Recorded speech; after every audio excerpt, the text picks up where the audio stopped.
Hello, everyone, and many thanks for joining today's stream. It's Sunday, so I hope you had a great weekend. It's a traditional Sunday, big community chat, first of all, and the fundraising stream. Hopefully, it will work out well. Although, of course, as always, I have prepared the news segment for you with some major with news on some major developments that Russian media and public is paying attention to. And first, of course, I will share this news segment, and after that, I will join community chatter, and will take time. Unlike work days when I'm only joining community chat for a little while, today is a big community chat, so I will take my time to react on as many questions or the comments that I can. So please use capital letters, dear friends, if you want to discuss any topic, if you have any question, or if you want to highlight certain commentary.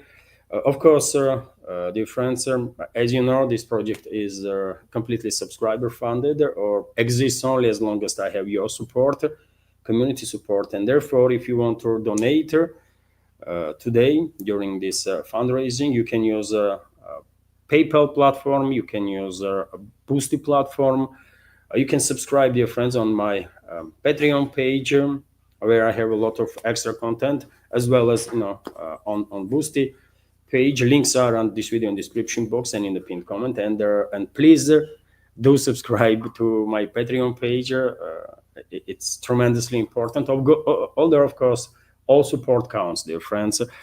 Also, during the stream, you can use super chat feature or rant feature on Rumble. I'm streaming simultaneously on both my channels on YouTube and Rumble. So to donate and highlight certain question or the topic, you can use that rant feature, super chat feature on Rumble, and you can become a premium subscriber on Rumble, by the way. As I said, everything counts. It's only thanks to you, dear friends, that I'm third year in a row working in this field of news and political commentary, and hopefully I'm doing something good for the community.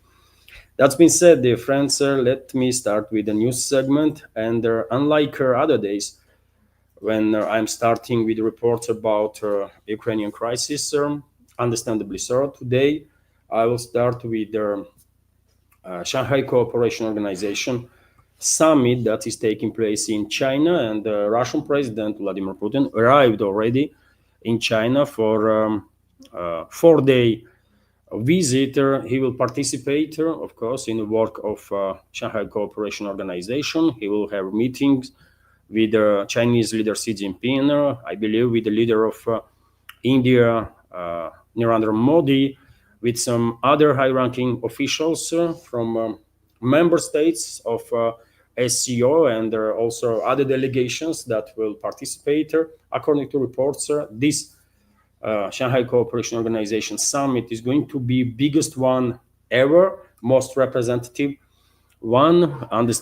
Understandably so, Chinese side did pay a great deal of attention to organizing this event, and we're gonna hear next 24 to 48 hours a great deal of important news from China. And of course, I will share those reports on my news updates, especially ones that are related with Russia and some geopolitical developments. Dear friends, if you are wondering what countries are members of the Shanghai Cooperation Organization, or delegations from which countries will participate in this summit, let me give you some stats on that. So members of Shanghai Cooperation Organization are Belarus, India, Iran, Kazakhstan, China, Kyrgyzstan, Pakistan, Russia, Tajikistan, Uzbekistan. Although, by the way, as I said, there are more than 20 countries will have delegations in this summit, and these countries are China, Belarus, India, Iran, Kazakhstan, Kyrgyzstan, Pakistan, Russia, Tajikistan, Uzbekistan, Mongolia, Turkmenistan, Armenia, Azerbaijan, Cambodia, Egypt, Myanmar,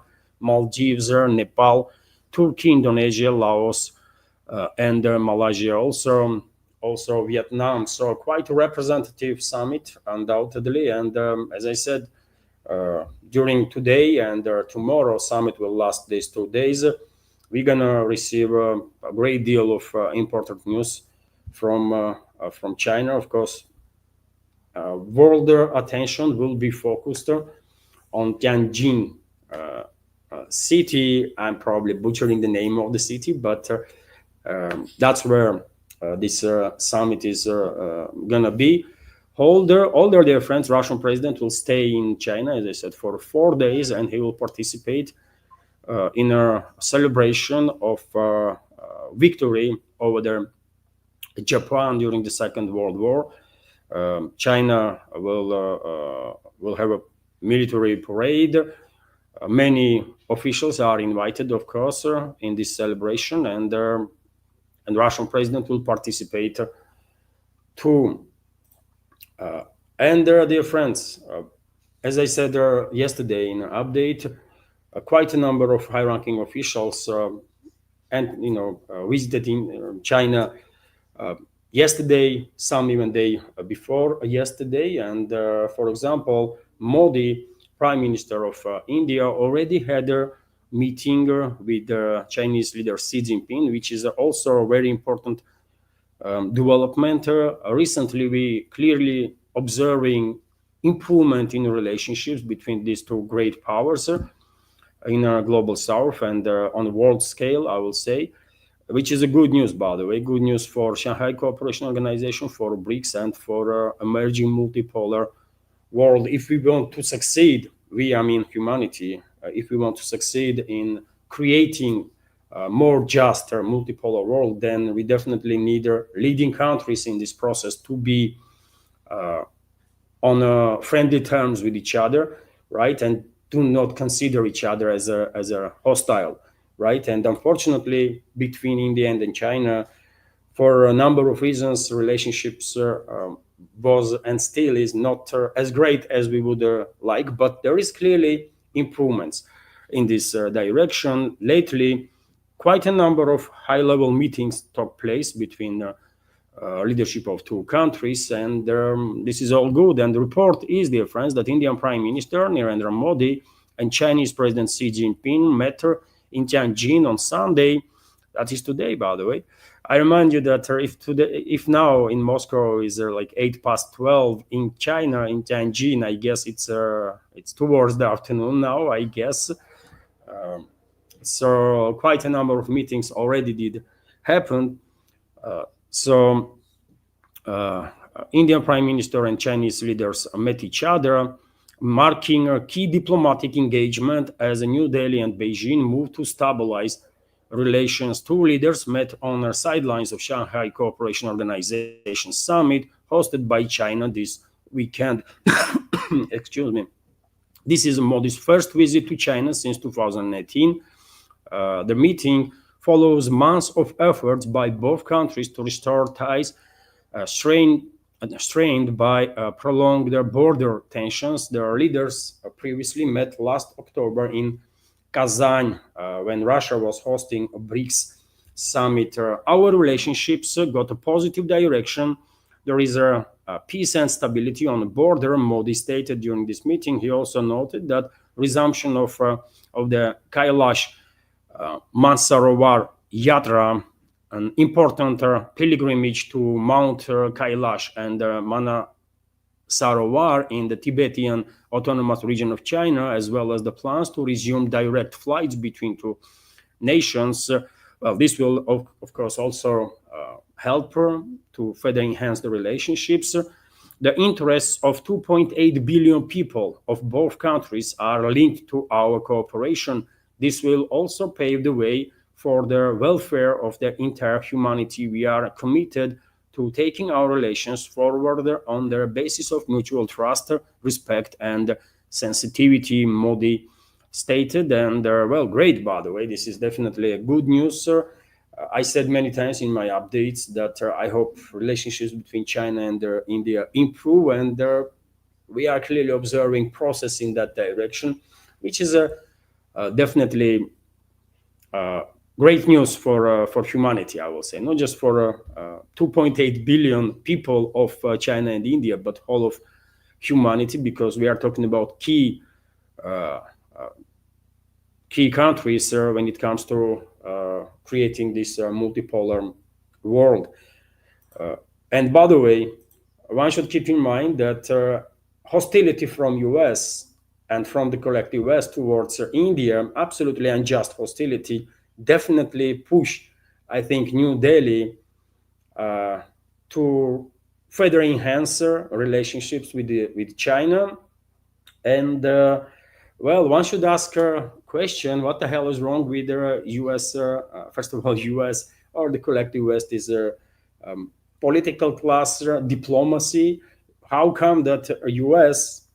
or collective West that considers China to be main rival, main rival on geopolitical scale, main competitor, is succeeding, by the way, in relationships with their other key states, right?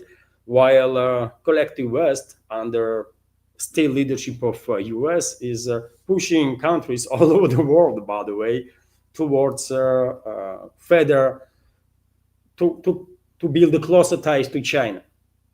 They did it with Russia, by the way, and there are many experts in the West are struggling to wrap their mind around these crazy policies of the collective West when they basically forced Russia and China to become great allies, as our countries are right now, and they are doing the same with India now.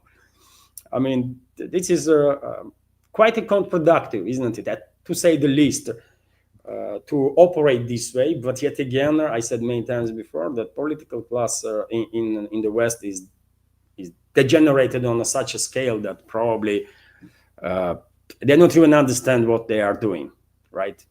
Nothing to be said about us, by the way. Rest of the world, we definitely find them, I mean, elites of the West to be, complete morons. I mean, let's face state the facts, right?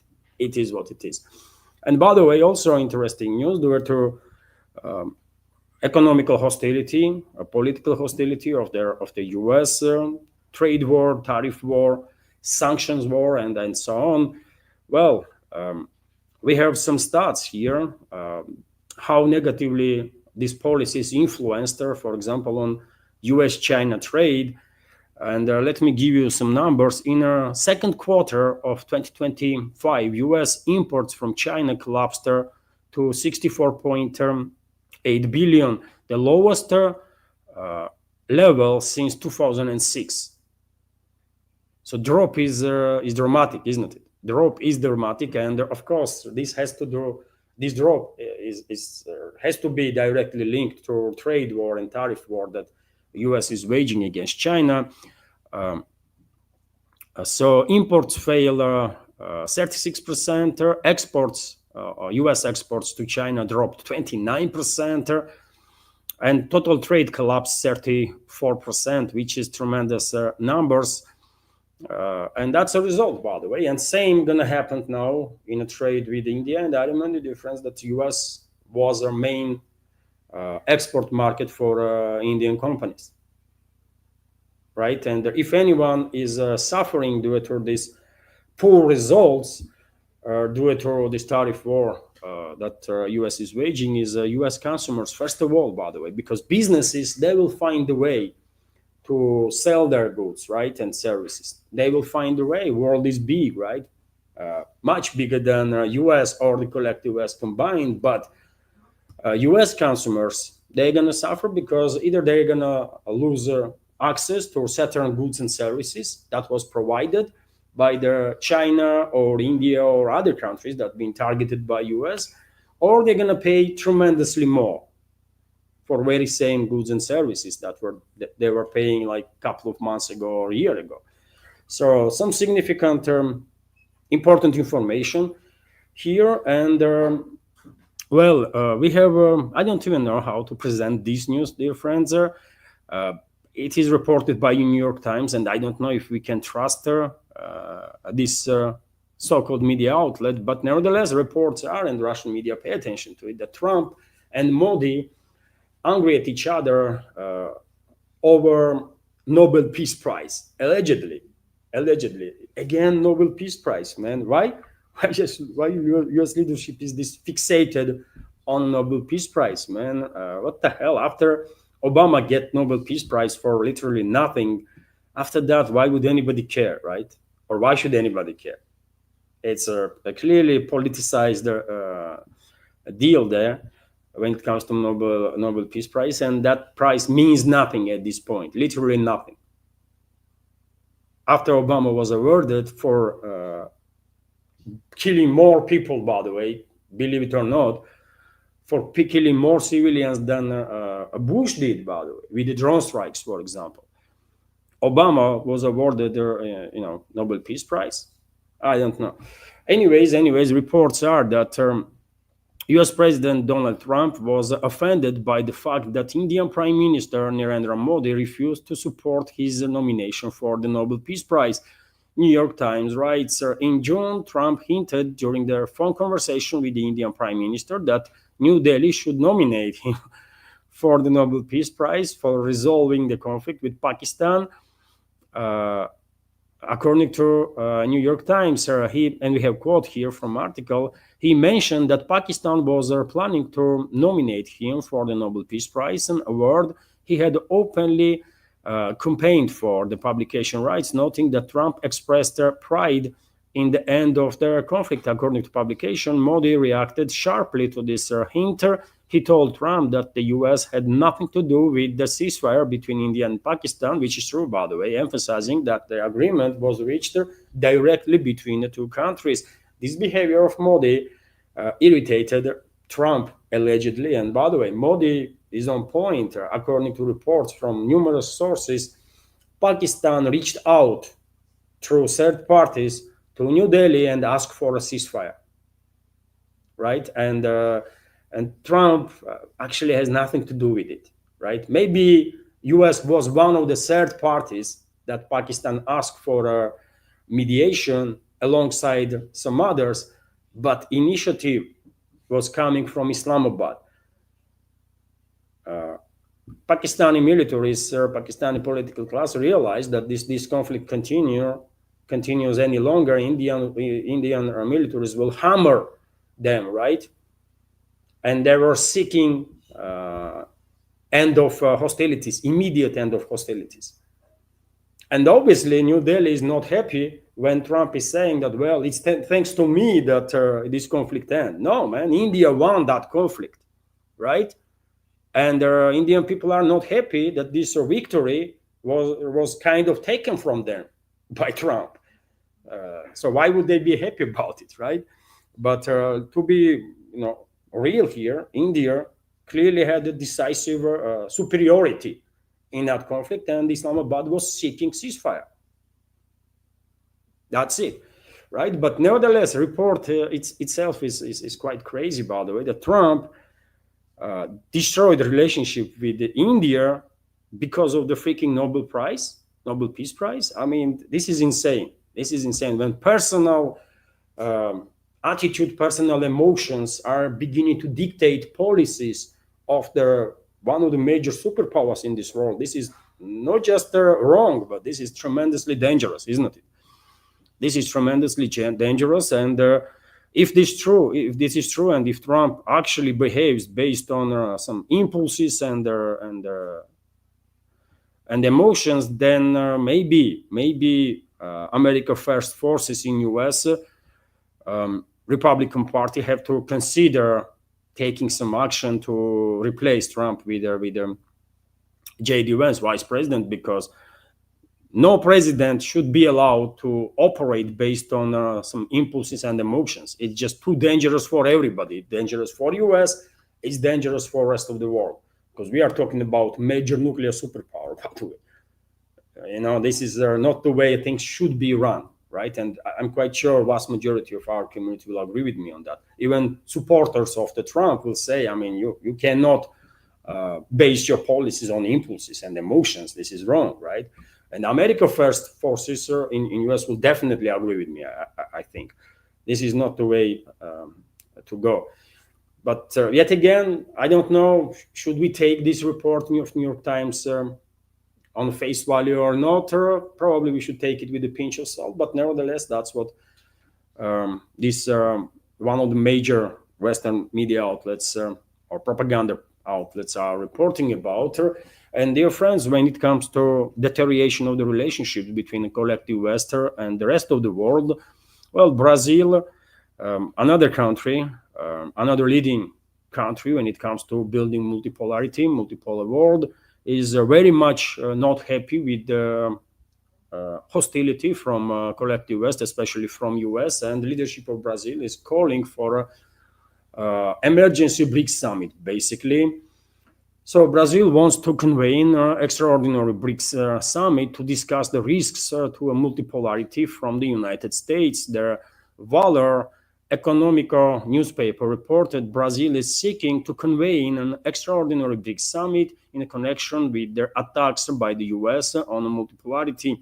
Publication notes, according to newspaper, negotiations on the meeting of the heads of the state of the interstate association are being conducted by the special advisor to the president of Brazil, Keslo Amorim. The next week, he will visit China and take part in events in honor of 80th anniversary of the end of World War II. During the trip, Amorim is expected to hold bilateral meetings on the issue of multipolarity, the newspaper specifies. And who knows, by the way, I mean, a lot of leaders, many leaders from all over the world going to be in China these days. And well, if Brazil wants to organize this emergency BRICS summit, then that's best place to be right now, China.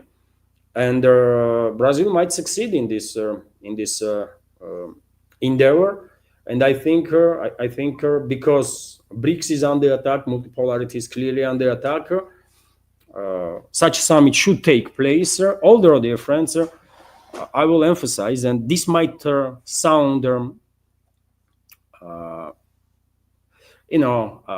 what I'm about to say may sound like counterintuitive, but I think I do have a point if I will say that BRICS member states and member states of Shanghai Cooperation Organization, all the leading countries that are basically creating a foundation for the multipolar world should not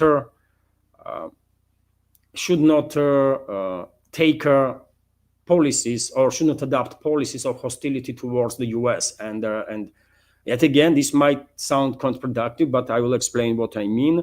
I think there is a great chance, by the way, actually a great chance that we might have allies in the US, right? In the face of America First people or patriots of America, right? True Republicans and conservatives. And I think we should not give additional arguments to enemies of multipolarity while adopting hostile policies towards the US. No, BRICS, if such summit will take place, BRICS should make it clear that US behavior is counterproductive, or behavior of the US leadership is counterproductive, and there is definitely a place for US in this multipolar world. Definitely, by the way. And I spoke earlier that if, for example, Russian leadership that is engaged now with the US leadership, with America First forces, if Russian leadership will succeed in convincing these America First forces that they should break off US from globalist controlled Europe and actually join the process of building this multipolar world, transferring to republic again, basically, that will be tremendously beneficial for US itself and for the rest of the world, because if we are realistic, by the way, we all understand that even though US considers China to be a main competitor or advisor on geopolitical scale, I mean, as time goes by, probably Chinese leadership no longer will consider US to be competitive, because there are two very different powers with very different potentials. China is a 1.5 billion economy and rising. US is a 300 million people economy and is in decline.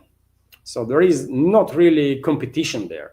In the next 10, 15, 20 years, China will overcome US in unimaginable scale, right? And just to make sure that that's China, future China, that will be much more greater economical power than US ever was, to make sure that that China leadership of that country at the time will behave accordingly and will not try to shift processes in a multipolar world towards the unipolarity as collective West did. Well, we need to have some instruments in place, right, to keep all members in check, including China. And the presence of US would be very handy, to say the least, right? This will be in best interest of US when it comes to national security, and it will be in the best interests of Russia, I believe, India, and all the other countries, by the way. We don't need the unipolarity, right? We need multipolarity. So therefore, if such a meeting will take place, I think it will make all the sense if sides, delegations, experts, at least on expert level, will begin working on ways how to bring in US, not to isolate US necessarily, but how to bring in US, right? And yet again, we have potentially we have allies there in US, and that is US patriots, America First people. I mean, share your take, dear friends, what you think about my reading of the big picture, but I think that will be logical, and we do have a chance. I want to believe that we have a chance, by the way, that if America First forces will actually succeed, and they're going to have a very difficult fight, by the way, to reclaim their own country, right? But if they will succeed, I think that will benefit everybody. That will benefit Americans, that will benefit the rest of the world, and we should be allies with them. That's my take. And so that's been said, dear friends. Let me continue now with some other news. Although first of all, there is a lot of news, of course, left. Although, dear friends, before I continue, let me once again notice that this is a community chat stream, Sunday traditional community chat stream, and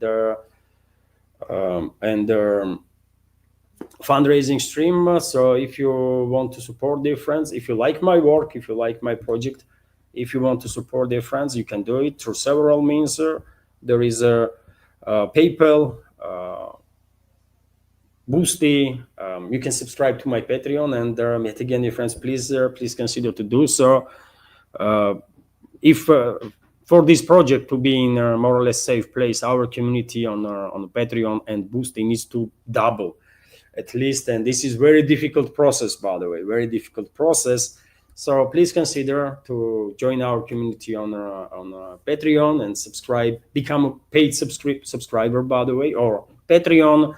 I have like 3 times more free subscribers than actual, Patreons are there. So if you can, please become Patreon of the project. You can choose your level of support, monthly support, dear friends, from $5 to 10, 20, 50. It's up to you, or 100, by the way. At this point, I don't think I have any $50 or $100 Patreon or supporter, but you never know. I used to have, by the way, but when I become, this unfortunate story, this tragedy when began in the Middle East, my take on actions of Israel, and I guess my position upset those people, and they left.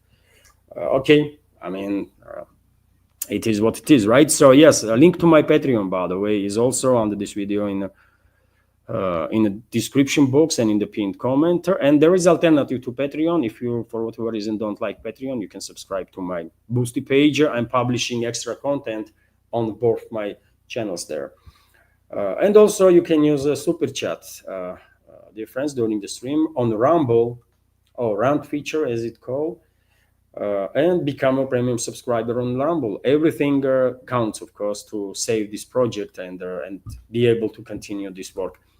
That's been said, dear friends. Let me continue with some more news now. And as I said, there is quite a number of other news that I have bookmarked for this live stream. And for example, I'll give you this report from RIA Novosti, which is based on Defense Ministry's update that overnight Russian air defense systems on duty intercepted 21 drones that was launched by Kyiv regime with assistance of NATO to strike deep into Russian territory. 11 drones were intercepted there in Volgograd region, 8 drones in Rostov region, and 1 drone each in Belgorod and Bryansk regions. In response to attacks by the Ukrainian armed forces, Russian troops are striking with the high-precision air, sea, and land-based weapons, as well as drones exclusively at the military facilities and enterprises of the Ukrainian military-industrial complex. Russian Defense Ministry is being quoted by the RIA Novosti.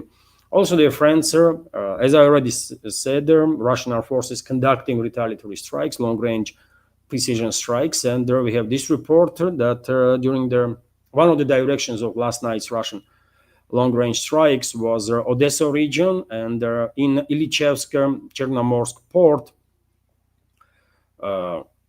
several targets were obliterated by Russian drones, including a vessel that was carrying for main intelligence directorate of Kyiv regime maritime drone components, long-range drone electronics, some explosive materials, and small arms. So successful strike there on military and logistical infrastructure of the Kyiv regime. Also, dear friends, we have this quite interesting report about increased levels of radiation in Odessa. If you remember, veterans of our community remember that quite some time ago I reported about increased levels of radiation in Odessa, especially in Odessa port area. And today RIA Novosti reported, based on a pro-Russian underground that is operating on Kyiv-controlled territory, that this increase in radiation may be linked to transfer of waste from French nuclear power plants. So let me give you some details on that. So increase in radiation levels in Odessa port may be caused by the storage of barrels of spent French fuel from a nuclear power plant. The coordinator of the Nikolaev underground, Sergei Lebedev, told the RIA Novosti the resistance established their connection with the increase in their background and the goods arriving for the loading at the port. From personal sources, it was established that Ukraine exports goods that emit radiation, ferroalloys from Vinnytsia and Khmelnytsky, and several other types of materials that have undergone primarily processing. Among the residents of Odessa, there is an opinion that radioactive barrels also arrived from France. So it's some goods are going out and some materials are going in to Kyiv-controlled territory. And among the residents of Odessa, there is an opinion that radioactive barrels also arrive from France. They bring spent fuel from nuclear power plants in them, and the Ukraine buries it near the Rovno nuclear power plant. Lebedev said this is probably due to the fact that France aggressively supports the Ukrainian regime, supplying weapons, equipment, including aircraft for the Ukrainian armed forces. This is not a free support, but a completely profitable business, the resistance representative concluded. And yes, there are some barrels, by the way, 2-meter concrete barrels, some 2-meter high, meter wide, and in those barrels allegedly spent rods, nuclear rods, are based from French nuclear power plants. And according to this report, pro-Russian underground, these fuel rods being buried in Rovno, in western Ukraine, by the way, not far away from a nuclear power plant that is based there. So that's update on radiation. I've been asked several times in the past if there is any updates on radiation levels in Odessa, and when I saw this information, I decided, you know what, I'm going to share the information. Of course, different speculations still are circulating on internet in regards to these increased levels of radiations, but this explanation seems logical. Although there might be something else true. You know my take, dear friends, on potential phases of escalation that Western or globalists, in my opinion, plan against Russia. And one of the ways they will escalate is potential transformation of this Western-backed terrorist regime of Zelensky into a nuclear-armed terrorist regime. And Western propaganda outlets, by the way, basically paved the way for that, right? They were publishing on regular basis materials about how capable Kiev regime is to build some basic atomic bombs, right? And why would they push that narrative if globalists have no plans to actually provide Kiev regime with their basic atomic bombs that will be made, by the way, built on radioactive materials that they will, take from Kiev-controlled territory. I remember it was Economist or I think media outlet which even wrote that Kiev regime has enough plutonium, enough radioactive materials to build basically some hundreds of basic atomic bombs, low-yield atomic bombs. And I think work was done in this direction by our enemies, by globalist control regimes in the West, and maybe they have already created a number of these dirty bombs, as they also called, and transferred those dirty bombs into Odessa port or through Odessa port, right? And maybe that was the reason why high-level radiations were detected there. Maybe this is just a speculation on my part, but when we are talking about Western ruling class, nothing can be ruled out, by the way. I mean, literally nothing. Also, dear friends, is reporting about statements that head of Russian staff, Gerasimov, made in regards to summer campaign in the zone of special military operation. Let me give you some key points from his statements. So, Chief of the General Staff of the Russian Armed Forces, Valery Gerasimov, summed up the results of the spring-summer campaign in the zone of special military operations. He spoke about their army success and their attacks on the Ukrainian military-industrial complex. So the main point of his statements are: since March, Russian troops have liberated more than 3,500 square kilometers and 149 settlements. Well, so much for what Western propaganda outlets love to say, or the Western so-called politicians. Stalemate, isn't it? It's a stalemate. Nothing is happening. Well, I mean, so much for a stalemate that just since March, by the way, Russian troops liberated 3,500 square kilometers and 149 settlements. It's quite a lot, isn't it? The army controls 99.7% of the territory of the LPR, and only areas, by the way, in LPR that are still contested is the forestry area where battles continue and clearing operation. The regime is not controlling no settlement in LPR. Also, 79% of Donetsk People's Republic is liberated. 74% of Zaporizhia region is liberated, and 76% of Kherson region is liberated and under Russian control. Less than 60 square kilometers remain until the complete liberation of the territory of Lugansk People's Republic. Yet again, this is a forestry area, and therefore, and difficult terrain, by the way. So therefore, Russian side will take time, obviously, to make sure that casualty numbers are minimized. After all, this is a high-intensity conflict, right? The Russian armed forces continue their non-stop offensive along almost their entire line of contact. In the spring and summer, the enemy concentrated all its efforts on slowing down our offensive while suffering heavy losses. As a result, the Ukrainian armed forces are forced to transfer the most combat-ready units from one crisis direction to another to plug the holes.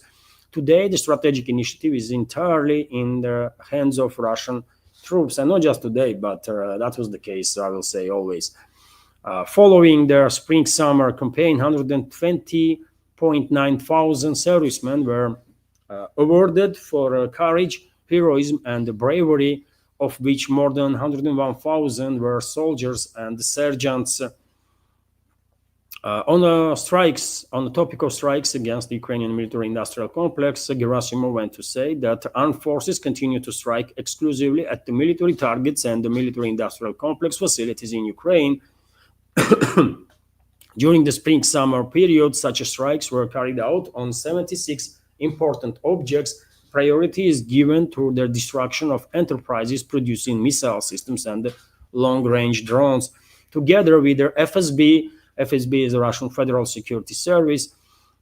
In July-August, the army attacked key production facilities involved in the creation of a Sapsan operational tactical complex. Military destroyed their design bureaus, workshops for the production of the warhead components, control systems, and the rocket engines.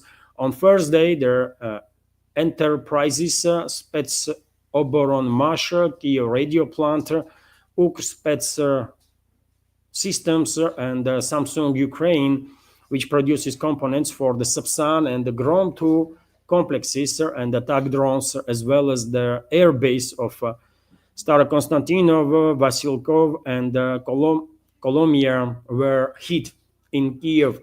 On Saturday, attacks were carried out on the enterprises Yuzhmash, Yangel Design Bureau in Dnipropetrovsk, Motor Sich in Zaporizhia, and assembly shops of the Pavlograd chemical plant.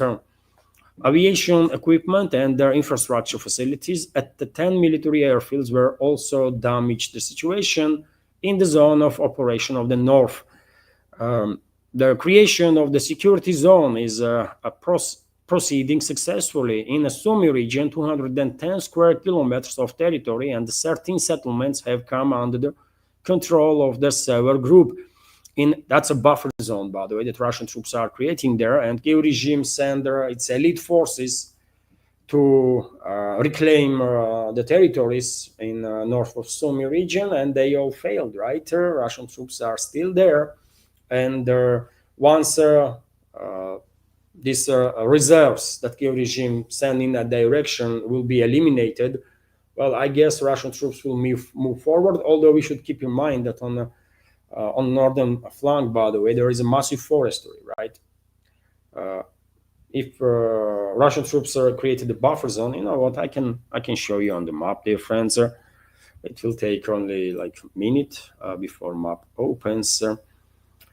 And right up front of settlements that Russian troops are controlling, there is a quite large forestry, and that could be a reason why we have not seen further offensive. One of the reasons why we have not seen further offensive operations of the Russian armed forces in this direction. So this is an area that we are talking about, and this is the forestry that I was mentioning on the north of Sumi, by the way, and due to difficult terrain in this area, I guess Russian side will take time, of course, as they should, by the way. Russian militaries will take time to conduct operations in as safe a manner as possible, although nothing is safe, isn't it, when we are talking about high-intensity conflict.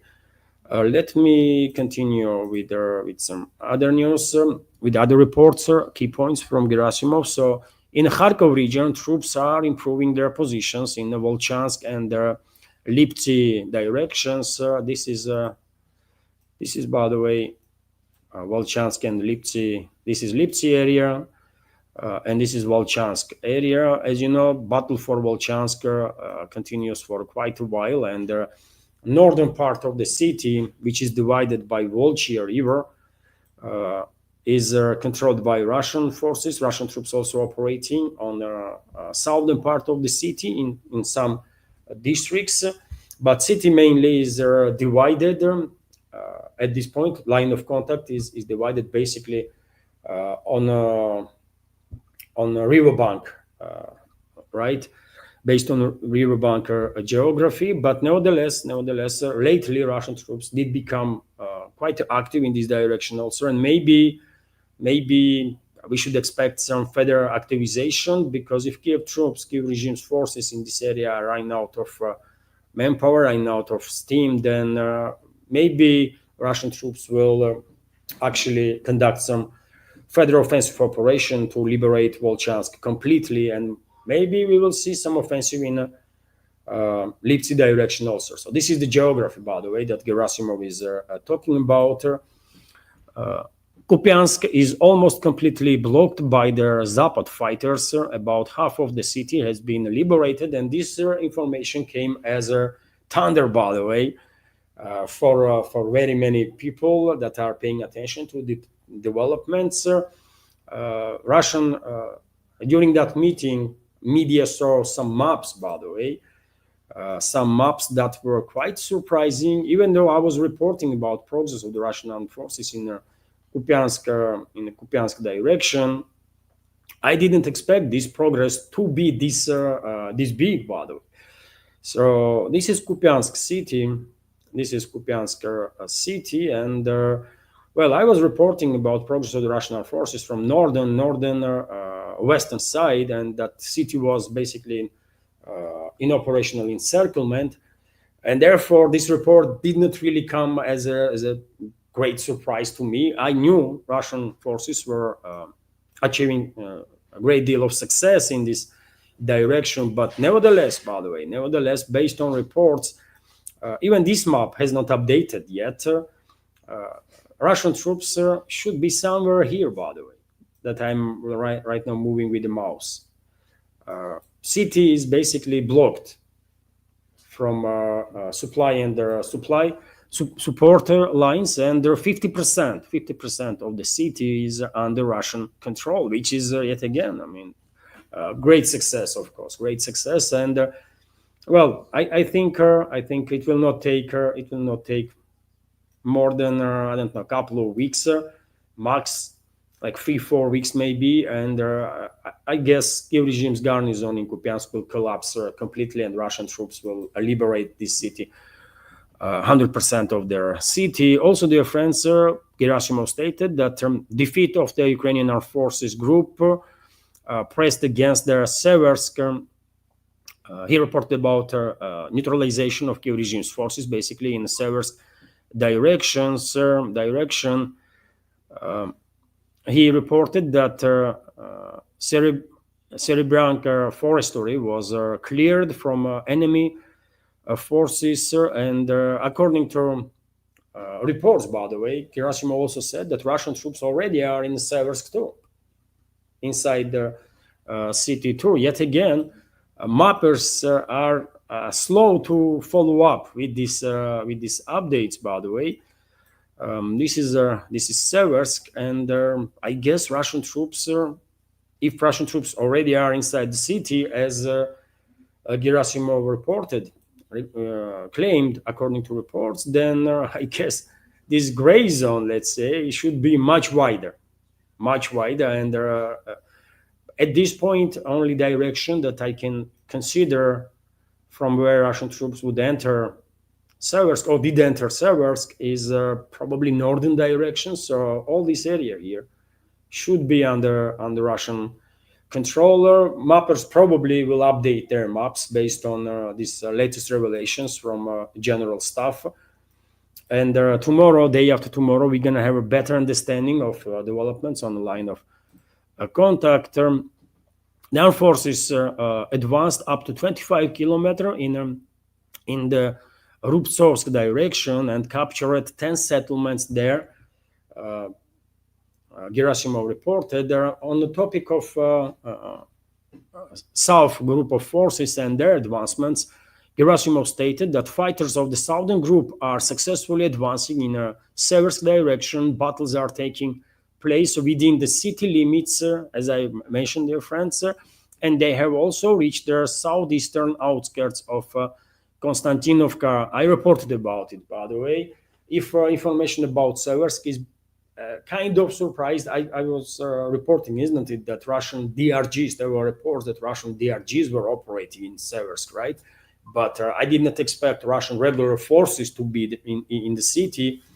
But when it comes to Konstantinovka, I knew that Russian troops were on outskirts of Konstantinovka, and Gerasimov, and I reported about it, and Gerasimov confirmed that information. The liberation of Alexandra Kalinovo, Shcherbinovka, and the Klebambik played a key role in their enemy key role in enemy's defense, and the enemy forces are now in big trouble due to losing control over these settlements. The destruction of the Ukrainian armed forces units blocked south of the Klebambik reservoir is being completed. So there was a group of forces of the Kiev regime encircled on the south of the Klebambik reservoir, and Gerasimov reported that group, he didn't specify, but that group was neutralized. So that is either all of them were killed or raided, or being taken prisoner. That's how it is, right? So probably some of them were neutralized during the battle, and the rest, if they were clever enough, lay down arms and surrender to Russian troops and save their lives. The center fighters are advancing in the Oktябrsky, Krasnoarmeysk, and Dnipropetrovsk directions. Krasnoarmeysk is Pokrovsk, by the way. That's how Russian side calls that city. And well, this is also true in the Dnipropetrovsk. We know that Kramatorsk, Pokrovsk, Mirnograd agglomeration is basically an operational encirclement already. Just take a look, dear friends. I mean, there is a Pokrovsk here, Mirnograd here, Russian DRGs, and according to some reports, even regular forces already are in Pokrovsk, by the way, and have reached their central areas of the city. And the same is happening in Mirnograd. Russian DRGs are actively operating there. And just take a look at the map. I'm not military expert, by the way. I never claimed to be one, but even I understand that. I mean, this does looks like operational encirclement. Russian troops have fire control over all the supply and support lines that Kiev regime's garrisons have in this area. And well, it's only a matter of I don't know how long it will take, but it's only a matter of time anyways, right? And both these cities and surrounding villages will be completely liberated by Russian forces. Also, when it comes to the Dnipropetrovsk region, by the way, Russian troops already liberated like 6 or 7 settlements, isn't it? And I was reporting about each settlement when settlements were liberated. The group is blocking, the center group is blocking Krasnoarmeysk, Dimitrovsk agglomeration. So this is Pokrovsk Mirnograd agglomeration. Fighting is underway in Krasnoarmeysk. As I said, the Russian troops already are inside Pokrovsk. The Russian armed forces have overcome their enemy's lines of engineering obstacles on the administrative border of the Dnipropetrovsk region. Not just overcome, but actually went in and liberated 6 or 7 settlements. And the situation in the area of responsibility of Vostok and the Dnieper group of forces, Gerasimov went to say that units of the Vostok group are advancing in the western part of the DPR and have captured 25 settlements. Kamyshyvaha became the last populated area in the republic within its area of responsibility. The offensive and Kamyshyvaha was liberated like 2 days ago. I report about it, isn't it, dear friends?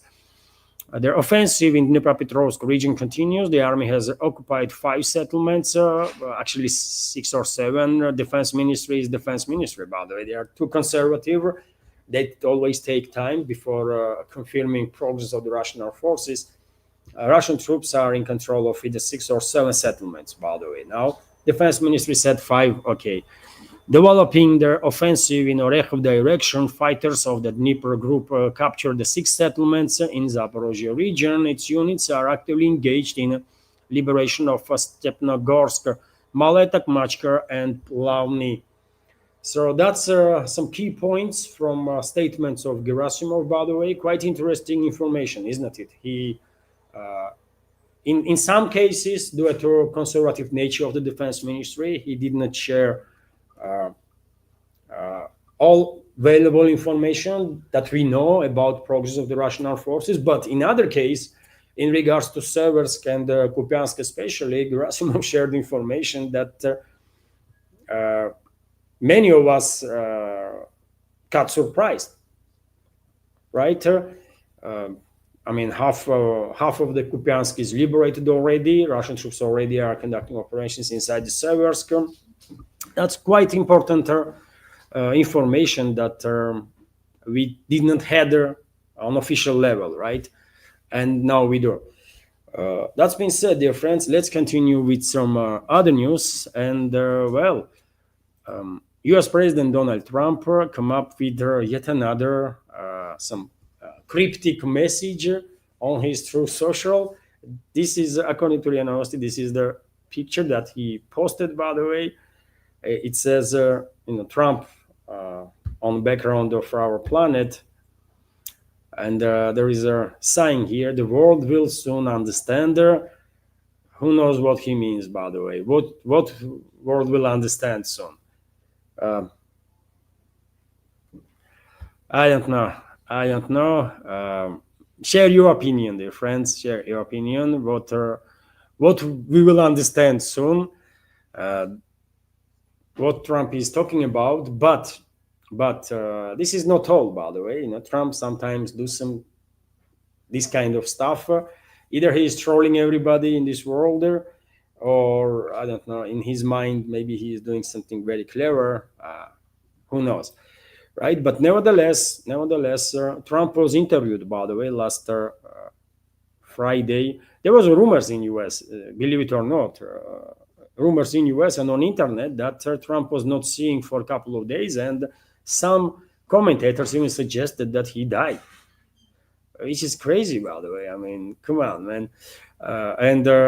Actually, one of the journalists who interviewed Trump on Friday, that was, I believe, shared the picture of her and Trump in the White House, right? And she said that, well, he is well in life. Or life and well, right? And during that, so he was giving interviews, by the way. He might not been seen in the public, but he was giving interviews to journalists. And during one of the interviews, he stated that trilateral meeting with Putin and Zelensky, between Putin, Zelensky, and Trump, will take place. Let me give you some details on that. So, US President Donald Trump has stated, once again, I will add, that he believes a trilateral meeting with his Russian counterpart, Vladimir Putin, and Ukrainian leader, Vladimir Zelensky, will happen following his recent summit with Putin in Alaska. Trump pushed for a one-on-one meeting between the Russian President Zelensky ahead of a trilateral gathering. The Kremlin has not ruled out bilateral meeting, but stressed it should serve as the final stage of talks once tangible progress has been made in the peace process, which is absolutely logical stand to have.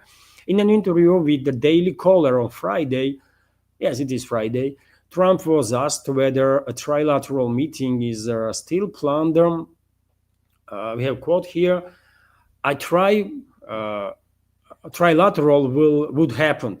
Bilateral, I don't know about, but trilateral will happen. The US president said, but sometimes people aren't ready for it.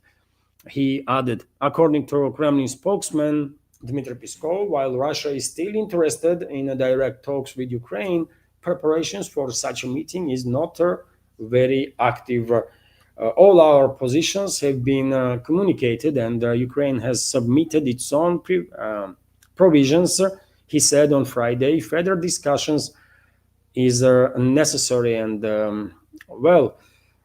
I said straight away, by the way, that Russian president will waste no time meeting with Zelensky now, because yet again, first expert groups should have meetings. They should reach some agreements, right? And after that, Russian president and the head of Western-backed terrorist regime in Ukraine might had a meeting and to finalize, right, to finalize their agreements. But yet again, Russian Foreign Ministry just a couple of days ago highlighted that whomever gonna be, if any agreements are reached with the Kiev regime, whoever is going to be signatory, that person's legitimacy should not be questioned, and Zelensky's legitimacy is in the question, right? So that topic is also needs to be addressed. Collective West, Western ruling class, globalists, they might ignore Russian concerns, but whenever we will reach agreements, if we will reach agreements, then signatory from opposite side of ours has to be legit, and Zelensky is not, right? And by the way, anyways, when it comes to all this topic of negotiations and stuff, I said yesterday, I said many times before, in reality, talks gonna be about capitulation of collective West, capitulation of globalist control regimes in the collective West, and their proxy regime. That's the topic that actual talks gonna be about. That's it, man, right? And if they are not ready to capitulate now, well, they will capitulate little late, but they will. That's how it's gonna be, brother. Russia is winning, right? As I said before, we did not start this war, but we will finish it. And that's how it's gonna be. Western globalist control regimes will capitulate before Russia, as their proxy regime will. Only matter of time, by the way. Sooner this will happen, there are gonna be lesser casualties and lesser destruction. That's it. When it comes to trilateral meeting between Trump, Zelensky, and Putin, I'm also skeptical about that, because what they're gonna talk about? What they're gonna talk about? If there is no, if a collective West will capitulate now, then okay, trilateral meeting will make sense, right? And in that case, Washington has to be a little more proactive to explain to globalist control regimes in Europe that they have to come to acknowledgement that Russia has won, and they have to agree on Russian terms. If Washington will move in that direction successfully, then a trilateral meeting might take place. Otherwise, I don't think so, because yet again, Russian president, I don't know about Trump, by the way. I mean, he has a lot of free time to play golf and do some stuff. But Russian president is busy, man. He has the biggest country in this world to run, right, and take care of. So I don't think he will waste time to meet her either with the Trump or to Zelensky just to discuss some, I don't know, weather or something. If there is nothing in place to finalize during that meeting, then there is no point in a meeting of in which Putin will participate. That it's simple, isn't it? Anyways, also we have quite interesting report from Axios, dear friends, that allegedly US believes EU blocking Ukraine peace with unreasonable demands, which is true, by the way. That's what I was talking about always, right? That globalists and globalist control regimes in Europe don't want no peace, right? They want prolongation of this war as long as possible. They still are dreaming about achieving this nonsensical strategical defeat of Russia that never gonna happen, right? And they are not about peace. And if Axios is correct, and this understanding is settling into White House, into Trump, his team, that's a great news, by the way.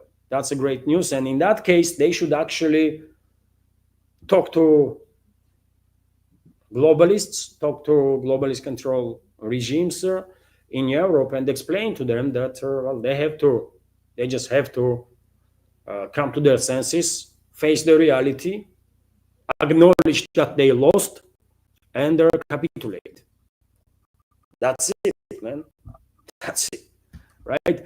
News is that White House believes certain European governments are quietly obstructing efforts to end the Ukraine conflict by encouraging Kiev to push for unrealistic demands, despite publicly endorsing President Donald Trump's peace initiative, Axios has reported. And yet again, if this is the case, then Washington should know what to do. And if America First forces are in strong enough position, then they will. Question is, are they strong enough, by the way, to fight this war with their globalists and globalist allies inside the US? And they do, unfortunately, have a lot of allies. I mean, Democrats and Democratic establishment, their assets in intelligence community of US or deep state and so on is a force to be reckoned with, right? So America First force is not going to have an easy walk there. They will have to engage very serious fight, and I'm not sure if they are strong enough for this moment. I don't know. We will see. We will have a better understanding based on policies that White House will adopt. Right. My hope is that America First forces will regain initiative in the White House. After all, Trump should be their representative, not the representative of globalists or a deep state or military-industrial complex, but representative of America First forces, representative of the MAGA movement. So if they are strong enough, if they will regain initiative in the White House and repel all the attacks from globalists and their allies, then Washington would know what to do with these European regimes that are actually all about further prolongation of this war.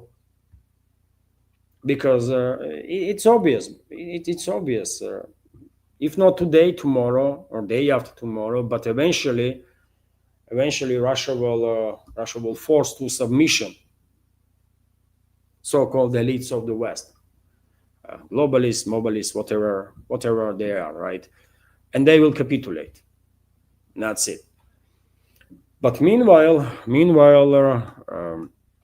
yet again, until Washington is not standing strong, globalists and their control regimes are using their time, using the opportunity to further escalate, to further derail potential de-escalation in Ukraine and potential de-escalation between Russia and US. And for example, head of European Commission Ursula went to one of the Baltic states yesterday, and he made statements once again on the topic of these security guarantees for a Kiev regime that are nonsensical and clearly directed to derail the de-escalation, potential de-escalation. Let's listen to statements that Ursula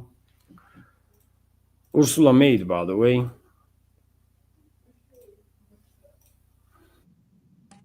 Indeed, Ukraine's security is also European security, and therefore it's only natural that we're taking the lead in the security guarantees. First of all, there are different dimensions when we speak about security guarantees. First of all, the strongest security guarantee for Ukraine is a strong, well-equipped, well-financed Ukrainian army. The Ukrainian soldiers are battlefield experienced, they are highly motivated, they need equipment not only today but in the long term. One of the key demands of Russian Federation, dear friends, is demilitarization of the Kiev regime. And that is, after this conflict will end, Ukraine, if it will remain on the political map as a state or quasi-state, should not have an army that will be considered as a potential threat by any neighbor. Demilitarization has to happen. And this statement of Ursula is clearly contradicting that, isn't it? They want her to send more weapons, give them more money, more training. It's all about escalation. It's not about de-escalation, right? And this is clearly an attempt to derail the peace process, clearly. And they are quite open about it, by the way. They are not even hiding nothing, right? And they need good salaries. So first task for us is to make sure that there's a strong Ukrainian army as a first line of defense. Second line of defense for the security guarantees is the work of the coalition of the willing, so a multinational troop that can come in. We are in the process in defining what is necessary and what every member of the coalition of the willing is willing to chip in. She's talking about deployment of NATO troops from European countries, right? This is also a red line. This is also a red line, and they know perfectly well, by the way, this would not fly in Moscow, right? This would not fly with Russia. They know it, and they are coming up with these nonsensical proposals, especially to derail the peace process, because these so-called globalists, by the way, and the regimes that they control in Europe, their allies in US, in the collective West in general, they still believe, by the way, they are so delusional that they still believe that they can achieve a strategical defeat of Russia, which is crazy to think about, but that's where they are, right? And unfortunately, that means this conflict will continue, and Russia will decide the outcome on the battlefield. We don't really have an option here. We will decide outcome on the battlefield, and that is whenever this conflict will end, it will end with the capitulation of the globalists and globalist control regimes all over the collective West, including their proxy regime. That's it. I mean, we don't have options, by the way. You know, if they were serious about ending the hostilities of in the proxy war that they are waging, that would be a different story, but they are not. You know. The chief of defense are meeting to really map out what is necessary.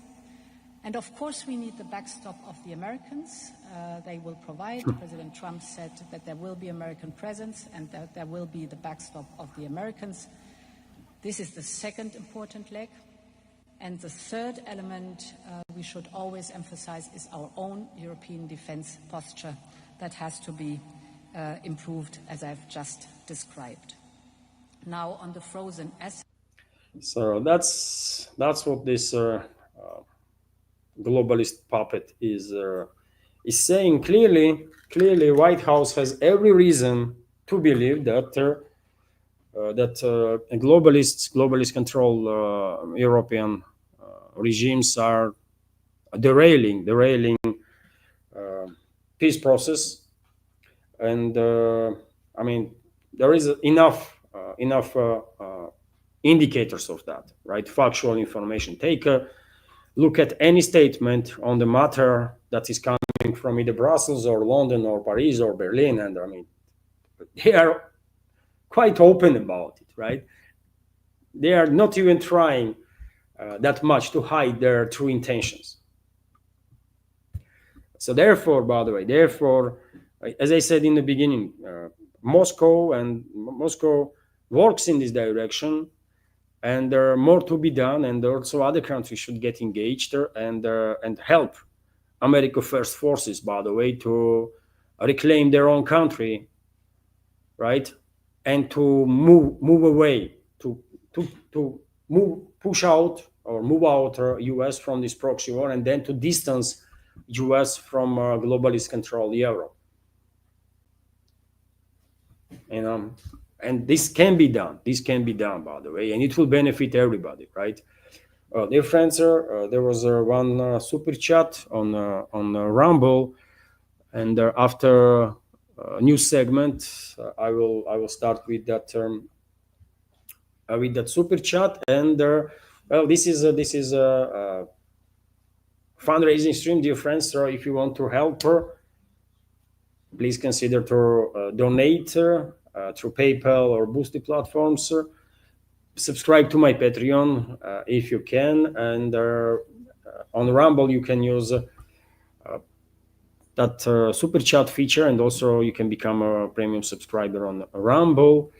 And well, meanwhile, I will continue, dear friends, with some more news. And Kaya Kallas, formally, it's embarrassing even should be embarrassing for Europe that this person, Kaja Kallas, is a top diplomat of EU. It's unbelievable. If I was a citizen of EU member states, I would be embarrassed, by the way, that this literally stupid, uneducated person represents diplomacy of Europe, by the way. I mean, this is insane, absolutely insane, right? But, well, she's a puppet of globalists that don't ask questions, right? And therefore, she was appointed there, and who knows what other plans globalists have for her. So Kaja Kallas stated that Europe lacks money for Ukraine and calls EU member states to ramp up financing of this proxy war on expense of their own citizens. EU countries not a significant shortage.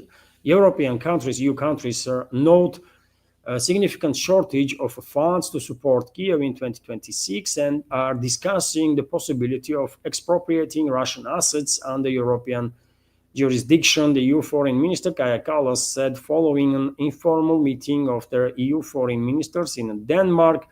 The head of European Diplomatic Service, Kaja Kallas, said after their meeting of the heads of their ministers of foreign affairs that the ministerial noted their colossal shortage of funds. I mean, they want to send more, by the way, and they are, right? But they need more. And called for funding new sources of financing. According to Kallas, many EU countries are in favor of expropriating Russian assets blocked on the European platform, in Euroclear platform in Belgium, where about 210 billion euros are located. Used to be located. Now no one knows about them. Now no one knows how much of this money they already stole. They are stealing profits of these Russian investments, but probably they stole some part of frozen assets too. Kaja Kallas noted that unanimous decision is needed to confiscate these assets, which does not exist yet.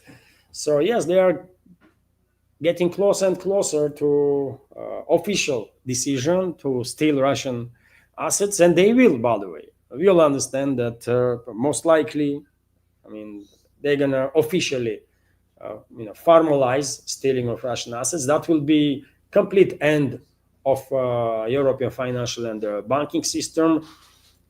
Investors already are moving out, by the way, and they're thinking twice before investing in Europe for understandable reasons. They might lose assets at any point, right?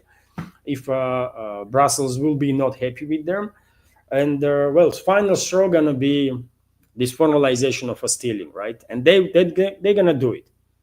Russia will retaliate by nationalizing frozen Western assets here in Russia, by the way, and we froze about same volume. They froze about 300 billion of Russian investments in their collective West, and Russia did froze same volume of Western investments here in Russia. So they will confiscate Russian assets. Moscow will do the same, right? And no one will criticize Moscow because that would be a retaliatory step. We all understand that. Also, Dmitriev, by the way, special envoy of the Russian president, went to stated that reacted basically on Axios's report about Washington leaning towards the idea that European leadership is intentionally derailing the peace process, and Dmitriev commented on that, stating even the US sees that EU leaders are prolonging the conflict in Ukraine, which is true. The American government now sees that the leaders of the European Union countries are dragging out their settlement of the conflict in Ukraine, putting forward impossible demands.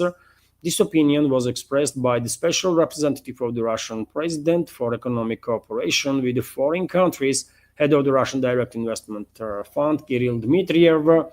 We have a quote from him. Even Washington now sees it. EU leaders are prolonging the conflict in Ukraine with their impossible demands. The EU must stop undermining the real peace process. The EU must stop following their failed logic of former US President Joe Biden. The EU must choose diplomacy over the false narratives. Dmitry wrote on X, adding that the warmongers in the EU have been exposed. And yes, this is all true, by the way. You know, what is interesting that I was saying all this stuff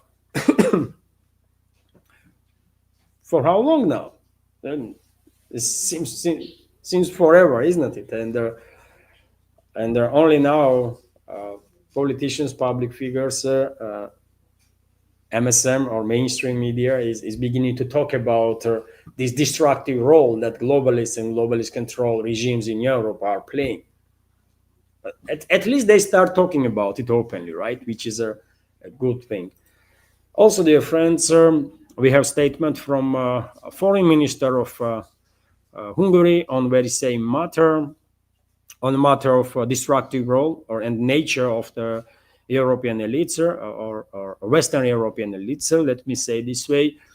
And he went to say that Brussels is preparing for a long war, not a peace, which is true, which is exactly what I was saying, that they want prolongation of this war. They were talking about ceasefire only because their proxy Kiev regime and their forces needed a break, desperately needed a break, and still need a break, right? They are collapsing. That's the only reason why they were talking about ceasefire, but they were never actually pushing for a peace. Everything they do, by the way, is exactly the opposite. They want to continue this proxy war, and unfortunately they will. Unfortunately, they will, and as I said, Moscow will have no option but to decide the fate of this crisis on the battlefield, and we will. That's how it is. EU is preparing for a long war rather than seeking peace in Russia-Ukraine conflict. Hungarian Foreign Minister Peter Szijjártó has stated the European Commission has effectively acted as a Ukrainian Commission, prioritizing Kiev's interests over those of its own member states, he said on X after meeting of the bloc's top diplomats in Denmark on Saturday, when Ursula was making when Kaja Kallas was making the statements about confiscation of Russian assets. We have quote here, at today's EU foreign ministers meeting in Copenhagen, it became clear that Brussels and the most member states are preparing for a long war, not peace. They want to send tens of billions of euros to Ukraine for soldiers, salaries, drones, weapons, and the operation of the Ukrainian state. Szijjártó said, there was a huge pressure for the last track EU accession of Ukraine, new sanctions on Russian energy, as well as to provide additional 6 billion euros or $7 billion more to arm Ukraine. He added, and Hungary is opposing all this stuff, by the way, and Szijjártó is clearly demonstrating there why he is correct. Europe is pushing for a war, not for a peace. RT is also reporting that another force, let's say, that is preparing for a war, maybe tiny force, but still, by the way, that is preparing for war is Poland. Is Poland, by the way. And we have this report that Poland has announced plans to outpace the US in relative military spending, committing 4.8% of GDP to defense. This is going to bankrupt Poland, by the way. I mean, they're spending on military so much, they're going to get bankrupt at one point. The announcement follows reported demands by the US President Donald Trump that European NATO members play a bigger role in their own security, contribute more to supplying Ukraine, and raise their military budgets to 5% of GDP in July. The bloc's member agreed to pass the target by 2035, a shift from the previous 2% guideline. On first day, Polish finance minister Andrzej Demański said that Warsaw will allocate a record 200 billion zloty or $55 billion to its military under the new draft budget for 2026. The allocation would make Poland the bloc's highest spender in relative terms, surpassing the US, which typically devotes around 3.2% of GDP to defense. Prime Minister Donald Tusk has stated that Poland must build a modern, large army regardless of the cost. And well, they are, by the way, they are building big army in terms of manpower, in terms of military equipment, and Poland is spending a hell of a lot of money, by the way, on weapons from all over the world. Whenever they can buy something, they are buying. And of course, Russia pay close attention to it, by the way, but I still think Poland is preparing not for a war with Russia. Poland is preparing first to reclaim former territories that are now part of Western Ukraine. And that's not going to be easy task, by the way. Polish military is going to have a hard time there fighting Ukrainian Nazis and the fascists and the terrorists that collective West was arming and training and equipping and preparing and all that kind of stuff, including Poland, by the way, right? That's one reason why Polish elites are spending so much on military to reclaim basically this Western Ukraine that used to be part of Poland. Another reason, by the way, is that once Warsaw will reclaim their former territories from in Western Ukraine, which is about 70% of Western Ukraine, by the way. It's a hell of a lot of territories, a massive area, right? Once that will happen, I think many people in Germany will begin asking questions. What about German territories that was given to Poland as a compensation for lost territories in the east in favor of Ukrainian Soviet Socialist Republic? And there are many German people gonna, I think, demand former German territories to be back to Germany. Many ethnic Germans still live there, by the way, in those territories. I believe hundreds of thousands, right? And Germany will have a legit claim, by the way, in this case, because if Poland gets back its former territories, then why should Poland did not give back territories to Germany that they receive as a compensation?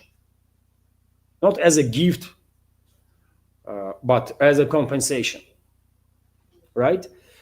So that's another reason why Poland is spending this crazy on military. They know at one point they might and most likely will end up in a war with Germany. That's it. This might sound like a fantasy today, but give it like 10, 15 years, maybe even less than that, by the way, and this will become a reality. I think Poland and Germany are destined to end up in war. It just seems to me personally absolutely inevitable. So that's the reason why Poland is spending on army this crazy. Yet again, you might disagree with me, by the way, but or agree. I don't know, but that's how I see the situation. Also, dear friends, few more news for this new segment, and I will engage with the chat. RT is reporting that Turkey completely cutting trade with Israel. Turkey has severed all commercial and economic ties with Israel, as well as closing its airspace to some Israeli flights. Foreign Minister Hakan Fidan has stated the two countries have been at odds for a month over Israel's military campaign in Gaza, with Turkey accusing their country of committing genocide. And you know what? On the paper, well, decision is a right one, right? All countries worldwide should condemn crimes that Israel is committing against humanity. All countries in this world should condemn that, and all countries in this world should take steps to demilitarize, to force Israel to get demilitarized and denazified, right? I think this is absolutely necessary. This is the only way we can actually stop these genocidal maniacs that are in charge of Israel, right? But other question is, can we trust Turkish leadership? By the way, that's the question, isn't it? This is how many times Turkish leadership said that they are cutting ties with Israel. How many times they did said that, but they did not, and we know they did not because Turkish foreign minister again is saying that they're gonna cut ties with Israel, but I don't believe in this, man. I don't believe in this even for a second. This kind of statements from Turkey are just made for domestic purposes and for a Muslim world. Erdogan dreams about being a leader of the Muslim world, at least Sunni Muslims. He wants Turkey to be a leading country in a Sunni Muslim world, and that's why relationships. That's one of the reasons why relationships between Turkey and Saudi Arabia is quite hostile, to say the least, right? But whatever the case, I don't think Ankara is honest in these statements. They will continue to cooperate with fascist Israel as they did before. I have no doubts about it. But there is reports that they're gonna cut or already cut ties with Israel, and because Russian media pays attention to it, I'm sharing this information too. Also, dear friends, sir, we have this report from TASS News Agency and many other media outlets reported that at least 10 Houthi government members were killed as a result of recent Israeli attacks. So at least 10 members of the government formed by Yemen's Yemeni's Houthis or Ansar Allah movement were killed on the first day in an Israeli strike on Sana'a. Source in the Yemeni movement told the TASS News Agency, and this is a big blow for Ansar Allah movement, of course, but they're not gonna get break. By the way, I'm broke. Israel not gonna be able to break this movement. Saudi Arabia tried, failed. UAE tried, failed. US and UK tried, failed. Israel gonna fail too. But losing 10 leaders in a government, of course, it's a big blow. Nevertheless, a question I have is why, while they are engaged in a war basically with Israel, why these government officials were gathering together, why they were this reluctant to take some security measures. I have no idea, but that's the result of it then. Right, 10 government officials were killed as a result of Israeli strike. And news that I want to end our news segment for now, dear friends, is that U.S. continues to ramp up its naval presence around Venezuela. DD Geopolitics reported that U.S. naval buildup escalates near the Venezuela. USS Lake Earl CG-70 has now joined an expanding U.S. fleet in the Caribbean. At least 8 American warships, including the USS Iwo Jima, USS San Antonio, USS Newport News, are deployed across the Southcom area of the operations. Together, these vessels represent allegedly 12% of the entire U.S. Navy currently at sea. Clear signal the pressure campaign on Venezuela is accelerating, and yes, it is not just accelerating, but at this point, I think it is absolutely clear that the U.S. is going to attack Venezuela. They will come up with justifications, but the world not going to believe in any of it, right? But nevertheless, U.S. is going to attack Venezuela. Probably focus of U.S. attacks will be on long-range strikes, airstrikes. Once, and I guess soon, aircraft carriers will join this grouping. So U.S. probably will be focused on long-range strikes, but at some point, They might have to deploy ground forces too if they want to uh, recolonize the Venezuela. And I don't think U.S. Army actually is capable of doing it.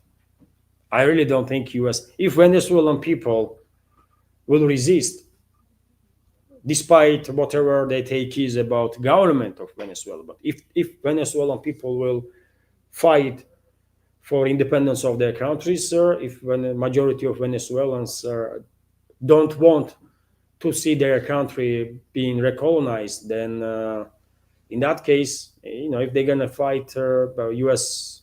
military is gonna have a hard time establishing control over this Bolivarian Republic.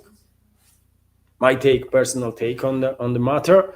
Let's see how things will develop, but it seems to me that fight there is inevitable.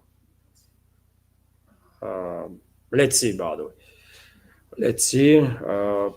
For whatever reason, I did not really see much protests in U.S. about this deployment of the U.S. military assets. Why? Why there is no protests in U.S.? I don't get it. Of course, propaganda is working, and MSM will try to paint a picture that Venezuela is the number one enemy of U.S. and this and that. But I think people in U.S. should be a little better informed and not be deceived that this easy. But anyways, by the way, let's see what will happen. Well, it seems like there's gonna be some war there. That's being said, dear friends, sir, I will end news segment on that.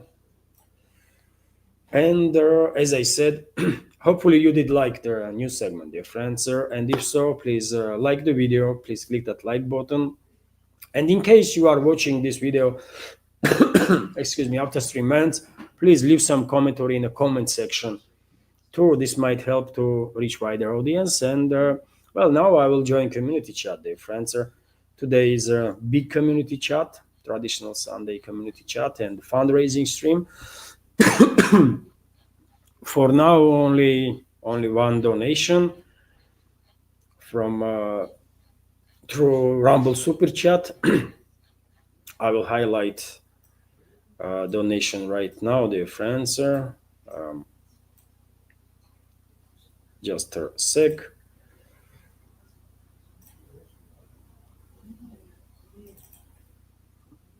So this is a super chat on Rumble from Voivoda. Thank you very much, Voivoda, for $5 donation on Rumble. And a comment from Voivoda is Donald Trump should get the Nobel Peace Prize for bringing China and India closer together through his idiotic sanctions. And well, Voivoda, you have a point there, isn't it? You've been, sarcastic.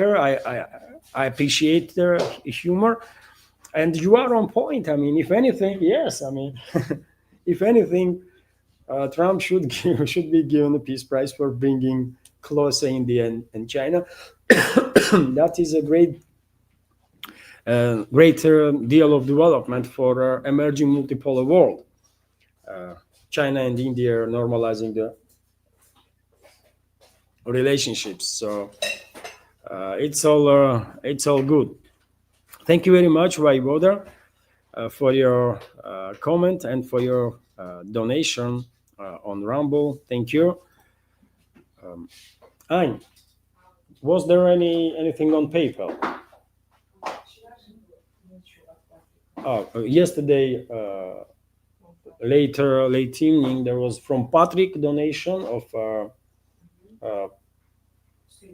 on PayPal. How much was there? $35. So thank you very much, Patrick, for your donation. Yesterday, late afternoon. And comment from Patrick was that yesterday's live stream was good.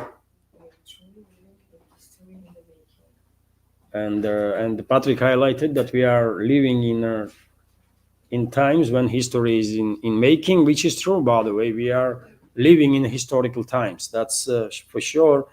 And thank you very much, Patrick, for donation.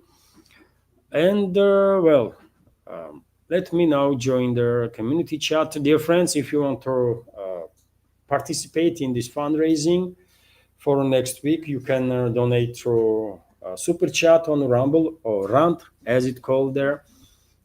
You can send donation through PayPal or Boosty platforms, and you can subscribe to my Patreon page or page on Boosty, by the way. Everything counts, of course, when it comes to your help and assistance to maintain this project.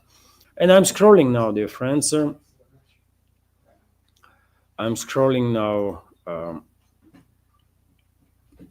through chatter, and Shenhua is commenting BRICS is a future multipolar world. I think BRICS is one of their key foundations, keystones in the foundation of the multipolar world, if we are successful, for sure, for sure. And we, I mean, world community. Dear friends, if you have a question directed to me or commentary that you want to be highlighted, please use either capital Q or capital letters in the first word in a sentence, for example. This way I will spot her easier. The commentary.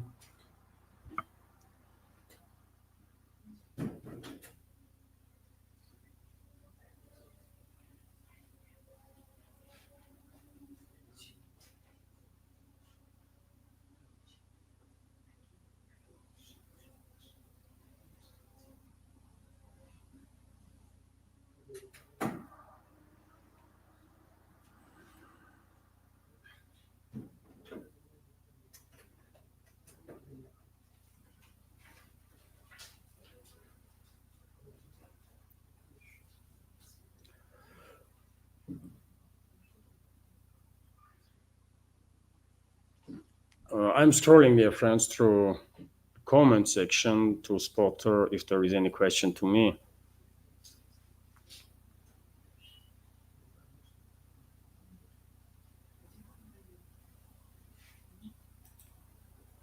Timbuktu is commenting. Levant will be thinking, what the heck is this MTV? I don't know what discussion is about. Oh, there was a super chat, dear friends.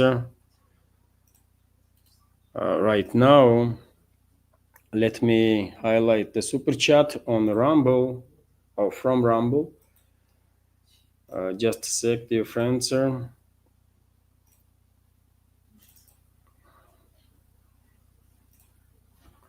This is a super chat from Rumble. Skipazzi, thank you very much for your $2 donation and the super chat. And the comment from Skipazzi is thank you, Levan. Thank you for support and attention, for your time. Thank you. I appreciate your support. And let's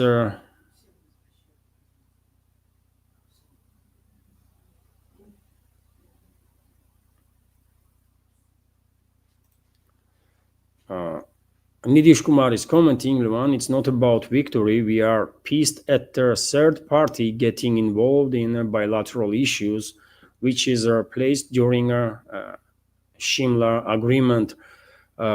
Yes, I understand. I understand, Nidish. Or nevertheless, I think India was, succeeding in military operation, and if conflict continues, then Israeli forces would be, smashed. Pakistani forces would be smashed, right? And that's why I said that. Well, India was winning, right? And Pakistan approached to end the hostilities, and India agreed. And of course, it is upsetting when some other party now claims that, well, it's because of this or that person, I mean, Trump in this particular case, that countries didn't go nuclear. I don't think either Pakistan or India were planning to go nuclear to begin with, right?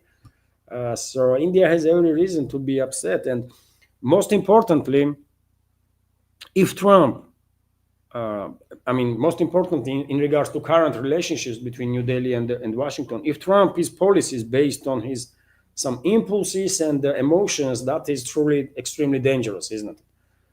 It's just uh, no, man. Head of nuclear powerhouse cannot operate based on emotions. Just cannot. Period. There is nothing to discuss there. And if New York Times' report is correct, then that is a very worrisome development. And America First forces and all the adequate people in U.S. should be alarmed if Trump is actually making strategical decisions based on some freaking emotions and the impulses. I mean, what the hell, man? This is dangerous, right? So, thank you for your comment, Nidish, and the explanation.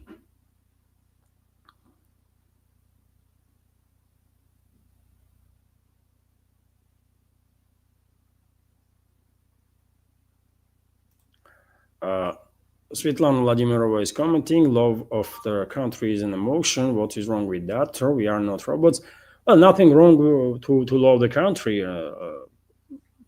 I'm all about being patriotic, right? To love the society, to be a good citizen. But when you are a president of the country, you cannot allow yourself to make decisions based on emotions.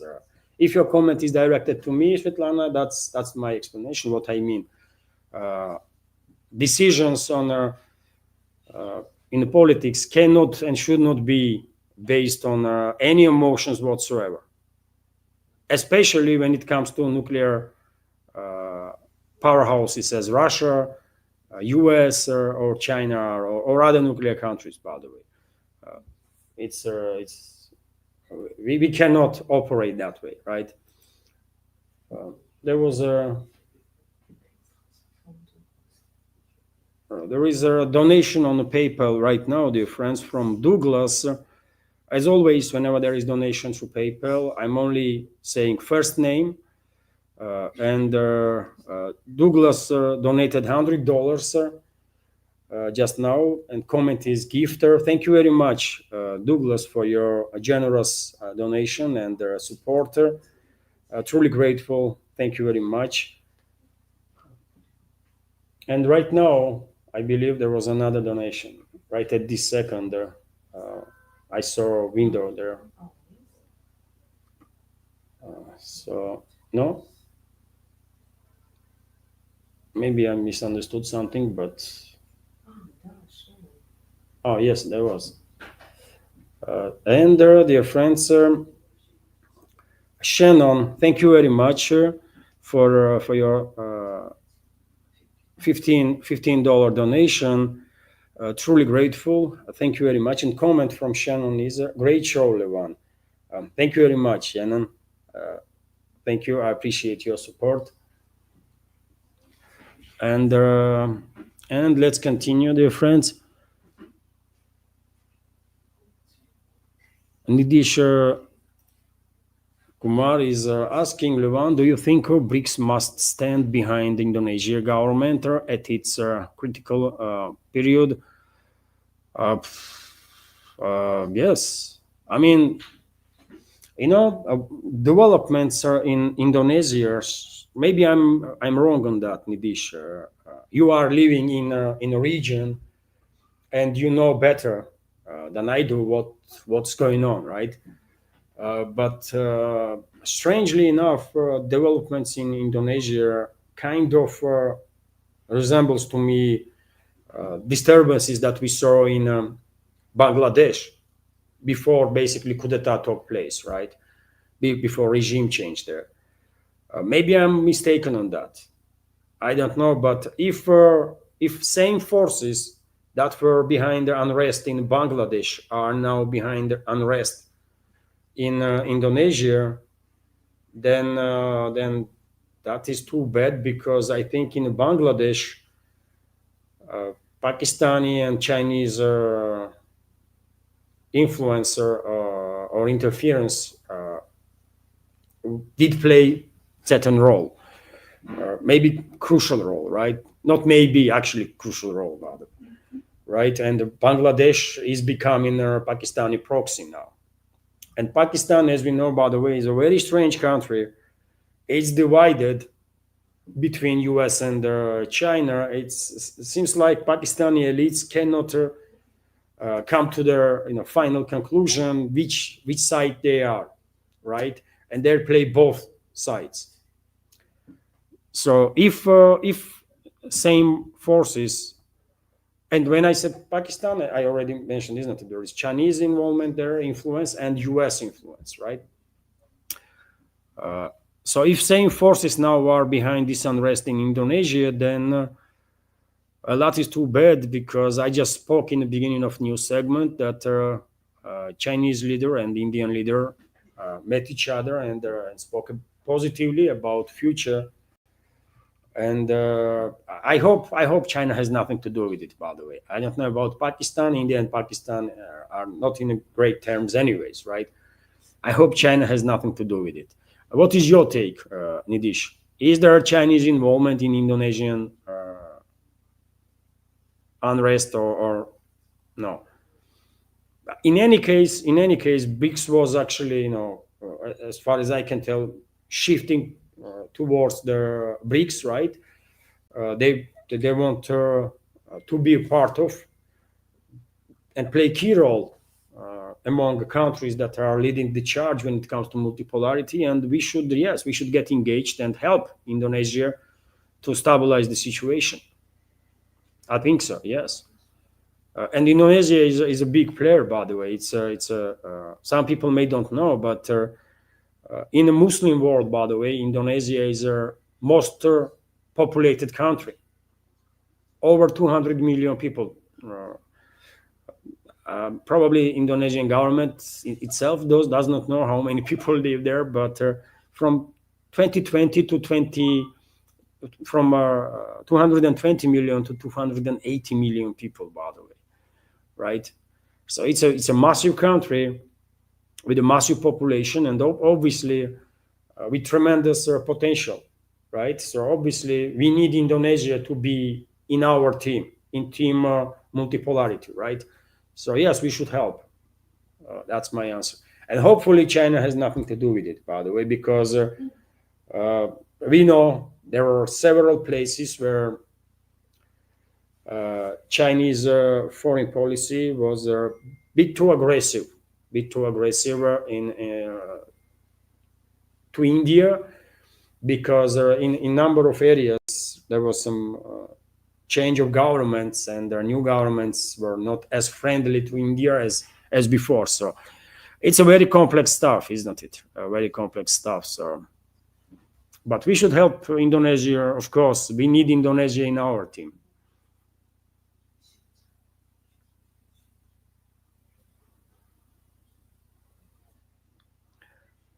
We need US in our team, by the way.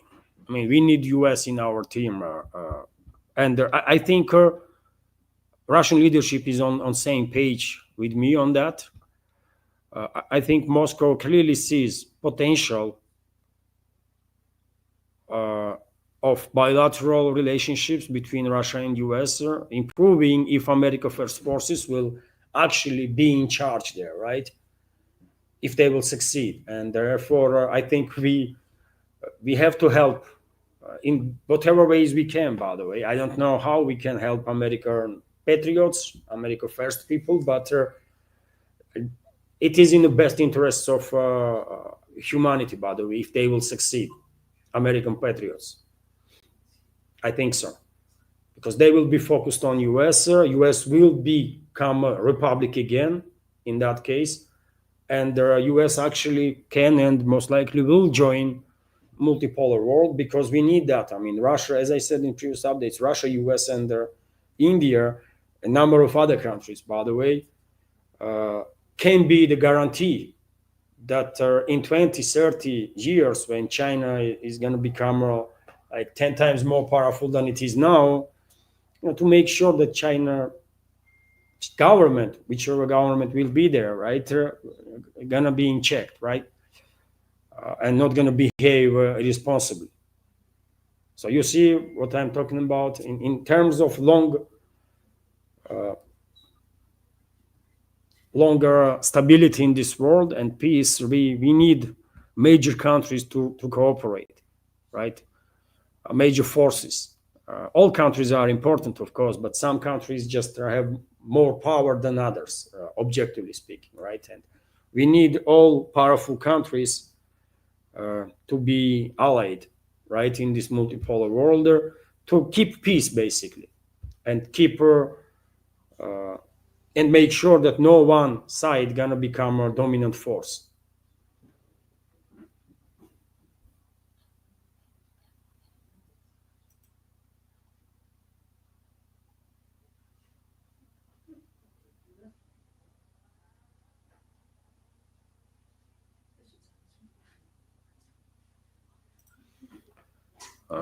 Lonesome fugitive is commenting Modi is from Gujarat province, which is a central hub in the diamond trade. Sanctions hit hard, and he is pissed big time. But I don't know these nuances, by the way. Thank you very much for sharing their information. I mean, Modi has many reasons to be upset with the US right now, because clearly, by the way, I mean, Washington should not be this hostile to New Delhi. I mean, should not. I mean, they should treat India as an ally, at least as a situational ally, but not as a hostile, by the way. And the attitude that we see from US officials towards India is just crazy, insane. It's literally insane, by the way, right? So Modi does have many reasons to be upset with US leadership. Hopefully things will change, by the way, and hopefully if Moscow Washington dialogue continues, hopefully Russian side will be successful in this communication and will explain to the America First forces there that it will be better if we will take a path towards de-escalation, towards US pulling out from this proxy war, then relationships to be rebuilt and US to basically become a part of multipolar world, right? We need America First to succeed in US, right? And if Moscow is successful, then probably it will have influence on and positive influence on US India relationships, and things gonna improve too. I'm telling you, by the way, Russia, India, US, this triangle, with help of number of other countries, are necessary to exist if we want to make sure that China, that is a strategical partner of Russia right now, by the way, I have nothing against China, right? But to make sure that in 20 years' time or 30 years' time, when China is going to be like 10, 20 times more powerful than it is now, to make sure that they're not going to shift towards unilateralism to become only dominant force, right? We need some counterweight. And this triangle, Russia, India, US, and allies, can play this role of checks and balances, right? This counterweight. And we need that, isn't it? Because if any one force becomes unchallenged dominant force in this world, then nothing good comes out of it. And we know that for sure. We don't have to guess, because last 30, 40 years, collective West was dominant force, and they, on numerous occasions, almost started their Third World War, right? And still are on that page. They might provoke Third World War at any time, right? And they demolish dozens of countries, hundreds of millions of people are suffering due to their actions. It's crazy, right?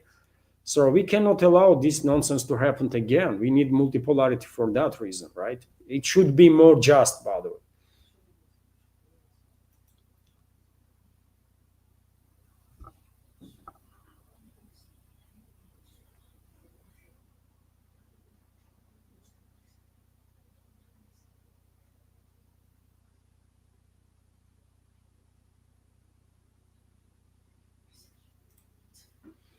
Alexander G is commenting on the matter that I mentioned in our update.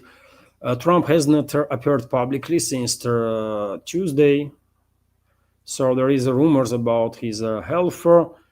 Yes, I mean, I saw even comments like about death of Trump, possible death of Trump. He is not dead, by the way. Maybe he had some health issues, and that's why he was not seen in the public. But what we know for sure, he was giving interviews, by the way, to several media outlets. So maybe he had some health issues, maybe not, but he was giving interviews. We know that as a fact because the interview is being published, and one of the journalists published a photo of her and the Trump on somewhere in the backyard of White House or something. Whenever they were, by the way, it did look like a White House, but I have never been there, so I cannot know. But there was a photo, by the way, and Trump was in a suit and like, so I cannot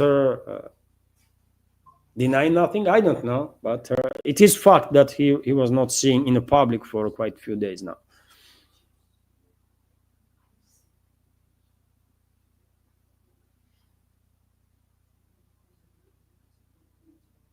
Oh, I see some comments, dear friends, with very warm, kind words towards me. Thank you very much. I'm a little shy to highlight these comments, but I'm reading the comments, dear friends. So thank you very much for your kindness.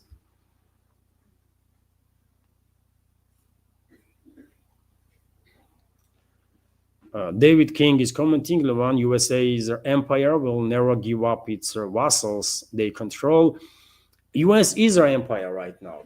I mean, undoubtedly. Failing empire. Empire is failing, right? And America First forces in US know this. Leading figures in America First movement, public figures, they themselves talking about it, right? And they themselves are emphasizing that it is absolutely necessary to go back to the roots of the country, which is a republic.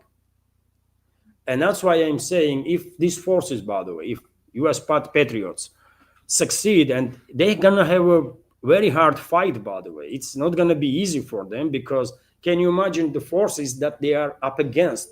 It's an intelligence community that is corrupt tremendously. It's a deep state, by the way. It's a globalist and globalist assets on top of that. So if anybody thinks America First forces or US patriots gonna have an easy fight, no, man, it's gonna be very hard, and I don't know if America First forces will actually succeed, because their enemies are just too powerful.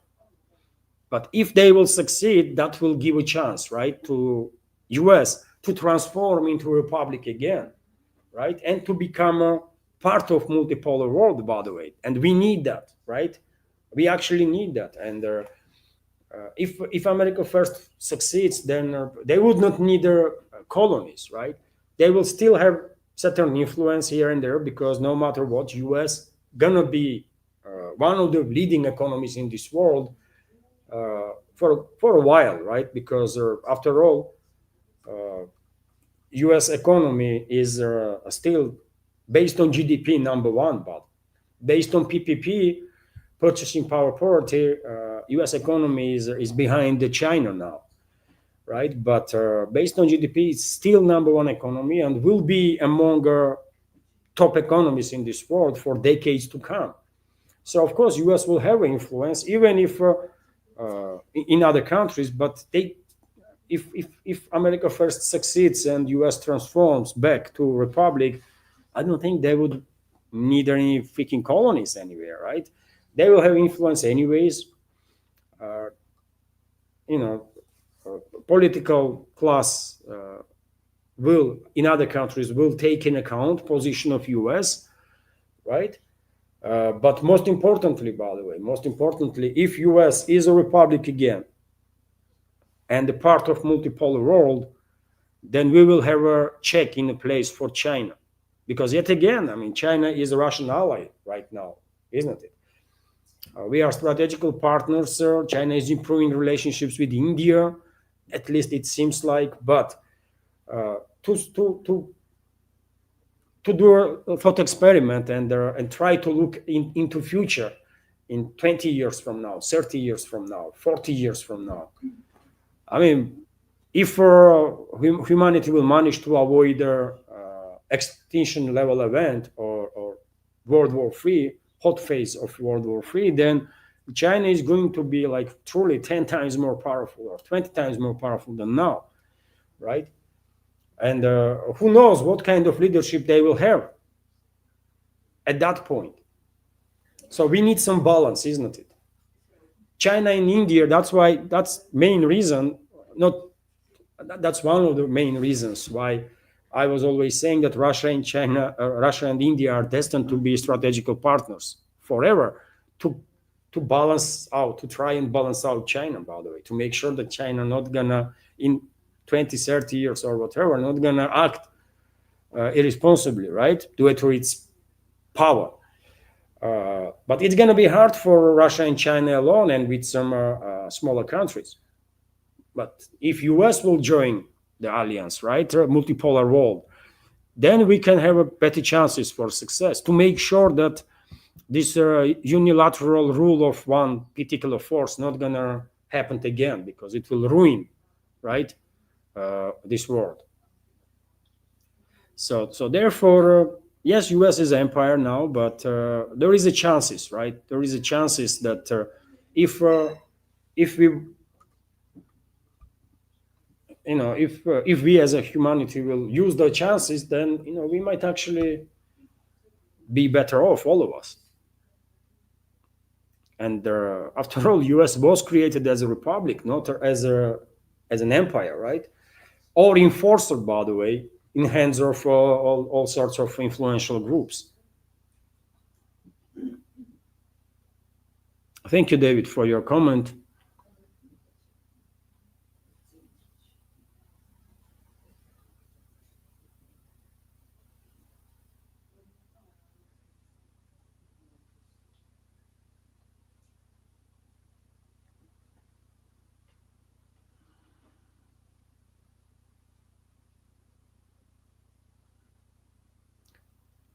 Nidish, it is your birthday.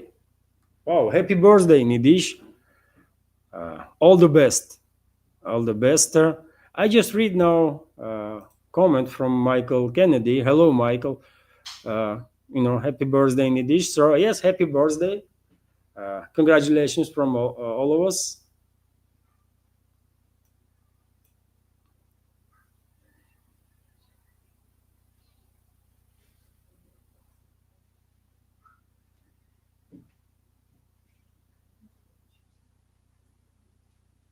Dear friends, I'm scrolling slowly through comments. I'm reading same time, and if I miss your question anyways, then my apologies for that.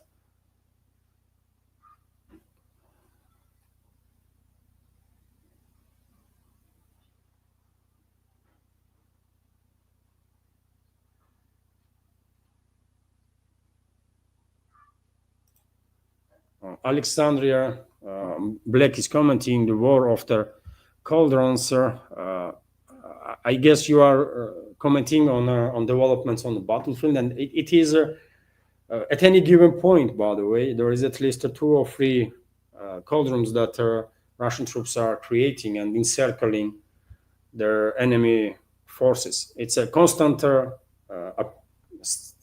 development on the battlefield, and Russian troops did become experts in this type of warfare when they are basically encircling significant volume of enemy forces, and in some cases they are leaving the gap because that's the point. In one way, that's the point of this operation, to basically force your enemy to retreat, so that you leave them opportunity, like small opening, right, to get out of their encirclement. In other cases, it depends on what kind of forces are encircled. If there are neo-Nazi formations encircled, then Russian troops will probably just eliminate them on the spot. But if it's ordinary units, uh, they might allow them to escape, right? Uh, to fight other day, to deal with them other day. But while they are escaping, Russian troops are moving forward, liberating territories without casualties. So it is a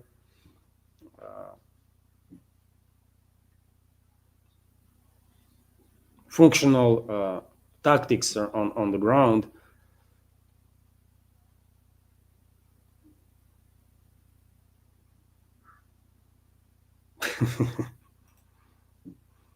Left side crew is commenting Trump is in Moscow. Yeah, he might come. He might come to Moscow because I believe agreement was that Russian president will visit US, and he did. And now US president have to visit Moscow. He have to visit Russia, by the way. Meeting might take place in Moscow, in St. Petersburg, in Kaliningrad, in I don't know, in uh, Murmansk, or Vladivostok, or Vladikavkaz, by the way, anywhere, right? But Russian president visited US. It is time for US president to visit Russia, and if he wants to, he might bring Zelensky with him. Okay, I mean, in that case, well, what Moscow gonna do about it, isn't it? If if he wants to bring that clown with him to make people laugh, then okay. But Russian president was very clear. Until there is certain agreements already worked out by expert groups, and finalizing is needed. Until that, there is no point to actually waste time and have a meeting with Zelensky. Oh, he will meet him, by the way. He is a statesman, right? So he will do whatever is necessary for a state to do. So he will meet Zelensky if actually there is agreements to finalize. Although he despises Zelensky, by the way, understandably so, by the way. Zelensky is a scum of humanity. Why would anybody be happy that to meet that person and to, you know, Zelensky is such a scum, man. He was running, I remember he was running during the election campaign on ending the hostility, ending the war, right? He himself was saying that he is a Russian speaker. There is videos, by the way, in internet when he's saying that he is a Russian speaker, right? Russian Jew, Russian speaker. And he was calling for safety and protection of the Russian speakers and the Russian language.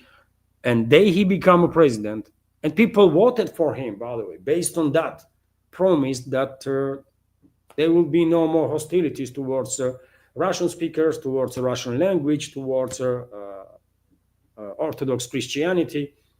Then he became president. Nazis are, you know, overtook the situation, and he changed 180 degrees all his positions, man. He's a scam, total scam, by the way. So why would Putin want to waste time talking to that dirty element, man? You know.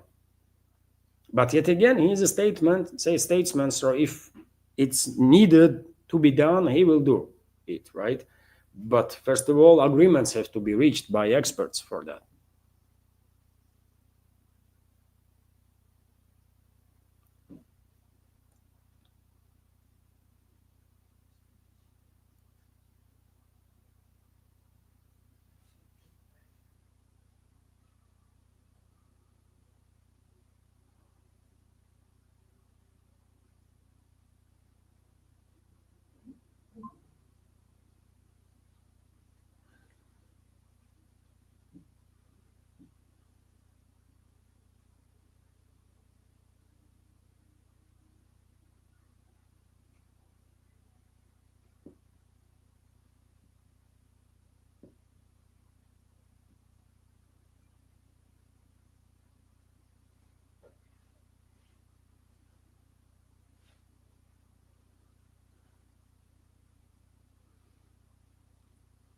Wow, that's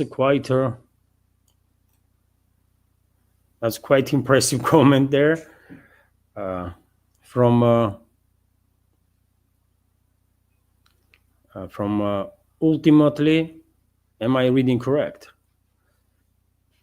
Why Ukraine don't do what superpower does? Comments ultimately, yeah, because Ukraine is not superpower. Because Ukraine is not.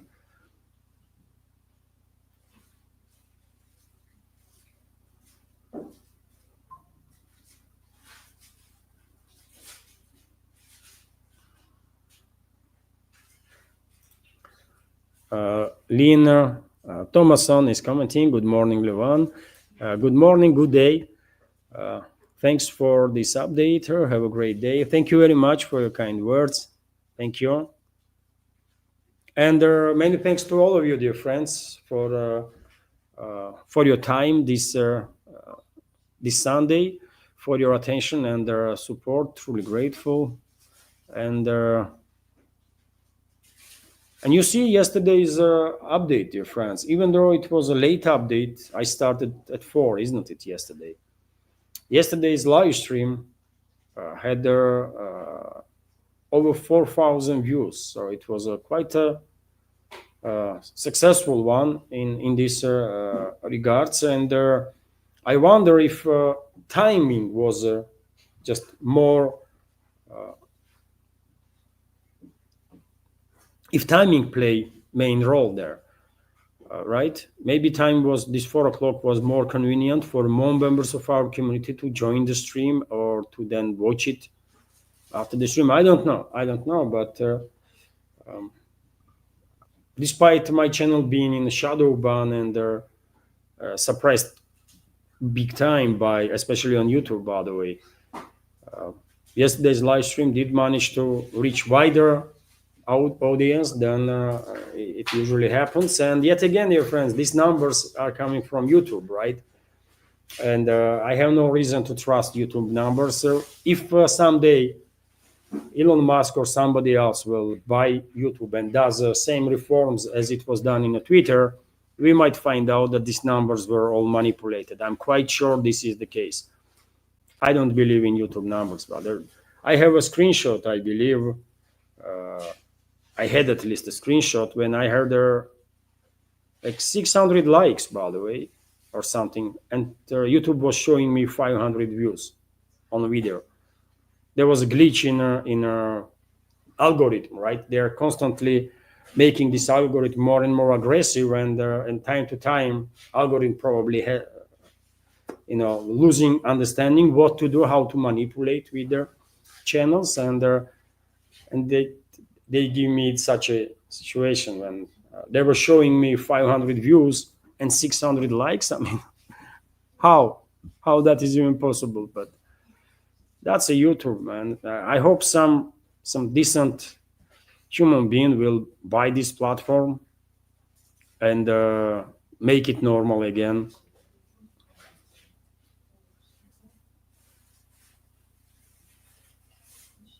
If you are making videos that are in the mainstream narrative of the Western propaganda, then you're gonna succeed, by the way. But if you are doing work that they don't like, then you're gonna get suppressed. That's it. At least they are not deleting my channel for now. They might tomorrow, but at least for now, channel still exists.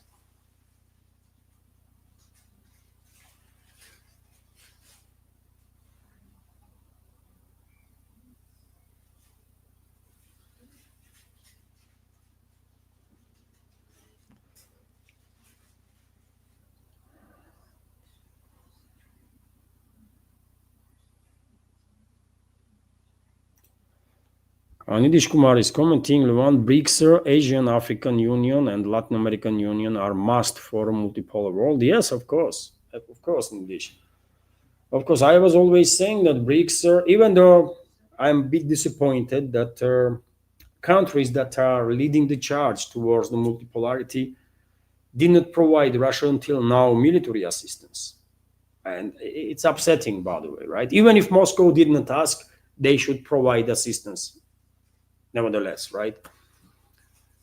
But in any case, we have to move towards multipolarity because this is the way, right? It seems there is a hope there, isn't it? That world will become more just if we actually manage to build multipolar world and neutralize this evil force that Western ruling class is, right? And and of course, BRICS, Asian African Union, Latin American Union should and must play key role in that, for sure. BRICS is a foundation, no stone, of multipolarity, I believe. Of course, Shanghai Cooperation Organization is also a big deal, undoubtedly, but BRICS is definitely most important organization at this point, I will say, on our way towards the multipolarity. Question from Alexandria Black: are you intending to kiss your wife when you are done with us? Alexandria, yes, yes, of course, that's the answer. Thank you very much for your question. My wife is helping me and supporting me big time, of course, and I'm a very lucky man, by the way. I mean, I'm very happy, lucky man, and I know this, and I don't take nothing for granted there in this life, and I appreciate every single day that I live. So, oh, John Dickinson is here, by the way, our moderator. Banzo Beans on Rumble and John Dickinson here on YouTube. Hello, John.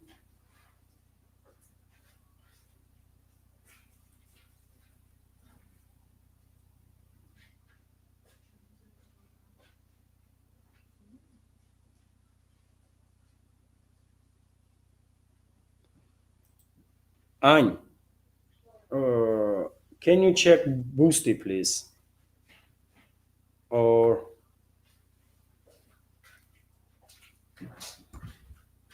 so, yes, dear friends. I mean, I'm very lucky for sure.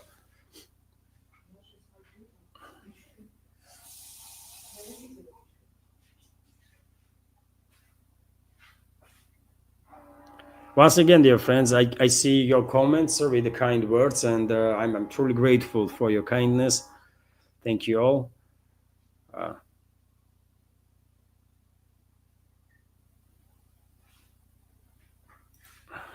Nidish Kumar is commenting, Luan, if present government fails, we are talking about Indonesia, it will go full Islamic like Syria. Oh, that's too dangerous, isn't it? That's too dangerous. So therefore, of course, BRICS member states have obligation. Indonesia is an ally of BRICS, right? Applied for BRICS. Did Indonesia join the BRICS? By the way, there was talks about it. I cannot remember now. Did they join us or not? But they are allies of the BRICS, so therefore, BRICS member states should provide all the assistance that is needed to Indonesia to stabilize the situation, because it does not look it looks very bad, by the way, what is happening there. It is very bad. There already are casualties as a result of this unrest, and hopefully situation will de-escalate soon to avoid descendants of Indonesia into chaos and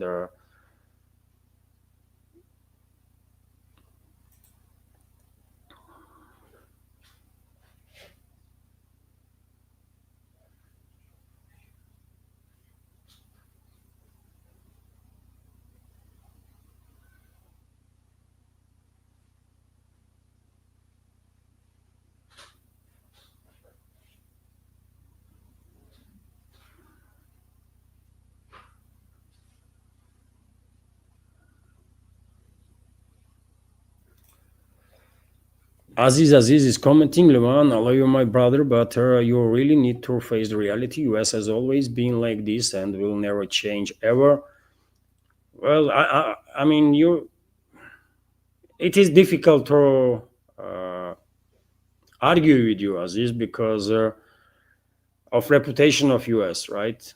But and I'm not saying that these ideas that I shared will work, gonna work 100% or million percent, but should we at least try? Should we at least try? I don't know. I think we have to try. We have to help progressive forces in US to reclaim their own country, and then see how US be if it's run by actual patriots, by the way, actual Republicans, right?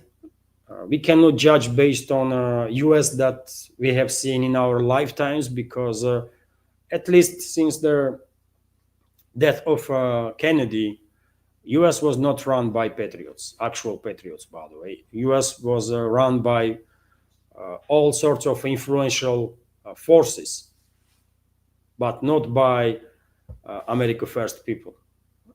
Quite sure about it. And US, one of the US presidents, Eisenhower, that was, if I remember correctly, that was issuing a warning, by the way, openly, directly to a people of US that be careful, don't let military industrial complex, there's these forces of special interest to overcome, to become too powerful, because you will lose your country, right? And he knew what he was talking about. And that's exactly what happened with US, right? And that's how US transformed into this empire that we have seen, right? But maybe if country is run by actual Republicans, it will behave differently. I mean, let's at least hope for that. And if US is our ally, by the way, that will make life easier than if US is our enemy. So let's try. Let's try to bring US in to multipolar world. Maybe it will work. But it is difficult to argue with you, because in our lifetime we have not seen US as a republic, because it did not exist as such. It was an empire, right? I'm 40, almost 48, by the way, now. And in my lifetime, US was behaving like an empire always. Like there was, you know.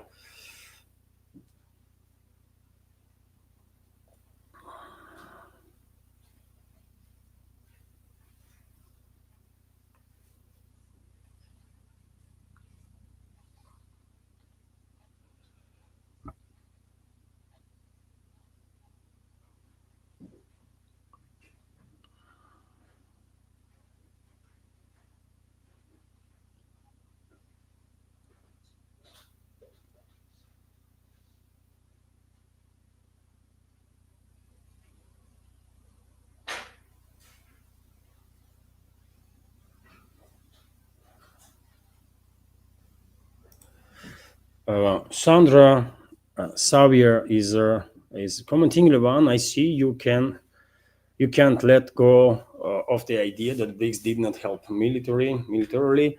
A few weeks ago, when you were saying BRICS is dead, I thought that you just missed some info, but it looks you still do. Well, I'm not saying that BRICS itself should provide their assistance. BRICS is an economical union, right? Alliance. It's not military alliance. I know all that stuff, right? I was saying BRICS member states because BRICS member states are Russian allies. And description like that will just make it easier from which countries I was expect some assistance to Russia. Not because they are BRICS members, but because they are Russian allies, right? Mentioning BRICS will just make it easier to identify these countries, BRICS member states, right? And when I said BRICS is dead, well, I was a bit emotional, I guess. I was exaggerating on that. I hope so, by the way. And BRICS will have a good exam now.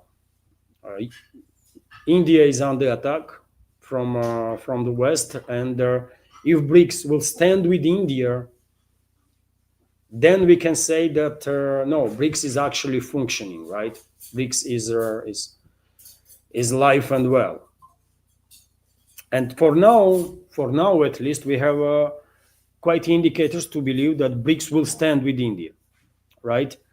And with its member states, Brazil is calling now for emergency summit of the BRICS leaders. Hopefully, that summit will also take place, and that will be a signal too that BRICS is a serious organization, right?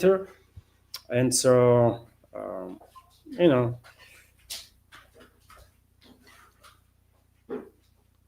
but I was not expecting assistance from BRICS members just because they are BRICS members. No, I was using this terminology, BRICS members, to make it easier for listener to identify countries from which I would like to see assistance.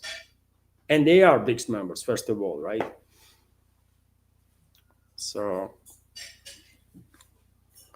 thank you very much, Sandra, for your comment. I mean, Russia can deal with globalists alone, by the way. No doubts about that, without military assistance of others, right? But it will strengthen positions of the multipolarity if other countries, leading countries, right, would say openly that Western ruling class is an evil force, actual evil force, and we have to stand strong and together to defeat that evil, right? That was running the show on this planet for the last 300 to 500 years, by the way. Not for 1 decade or 2 decades, but Western ruling class is running this world, most of it, for the last 300 to 500 years. And God knows how many countries were destroyed and decimated, how many millions of people were killed for due to criminal activity of those Western so-called elites. I just remind you, dear friends, that when British Empire, when British royal family captured India, basically, right, colonized India, India was based on calculations of modern scientists in economy, by the way, India was one of the leading countries in this world by development, right? By GDP, in modern terms, it was either second or third country. It was big, right, economically. When India gained independence from empire, from British Empire, country was decimated. Country was decimated, by the way. No one knows, literally no one knows how many million people were killed due to British colonization. But after regaining independence, India was one of the poorest countries in this world. From one of the richest countries to one of the poorest countries, it's a long way, isn't it? And this atrocity to Indian people was done by Western so-called elites. Should I go into atrocities that Western so-called elites committed in Americas, North and South Americas, in African continent? Should I remember opium wars?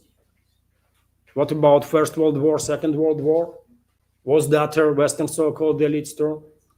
So it's an evil force, by the way. It's not that difficult to say it as it is, right? And that's what my expectation was and is, that countries worldwide should say, you know what, you had ruined this world for so long, Western so-called elites, and we're not going to allow this to happen no more. So, we're going to stop you.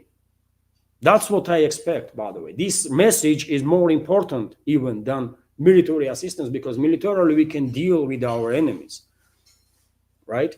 But for humanity's sake, we need to get united against this evil force. That's my message here, you know. And I'm very specific that I'm talking about Western so-called elites, by the way, that don't give a damn about citizens of Western countries and Western societies. So never ever we should consider Western societies as our enemy. No, man. All of us, all of humanity, have one enemy, and that is the Western so-called elites. That's my take.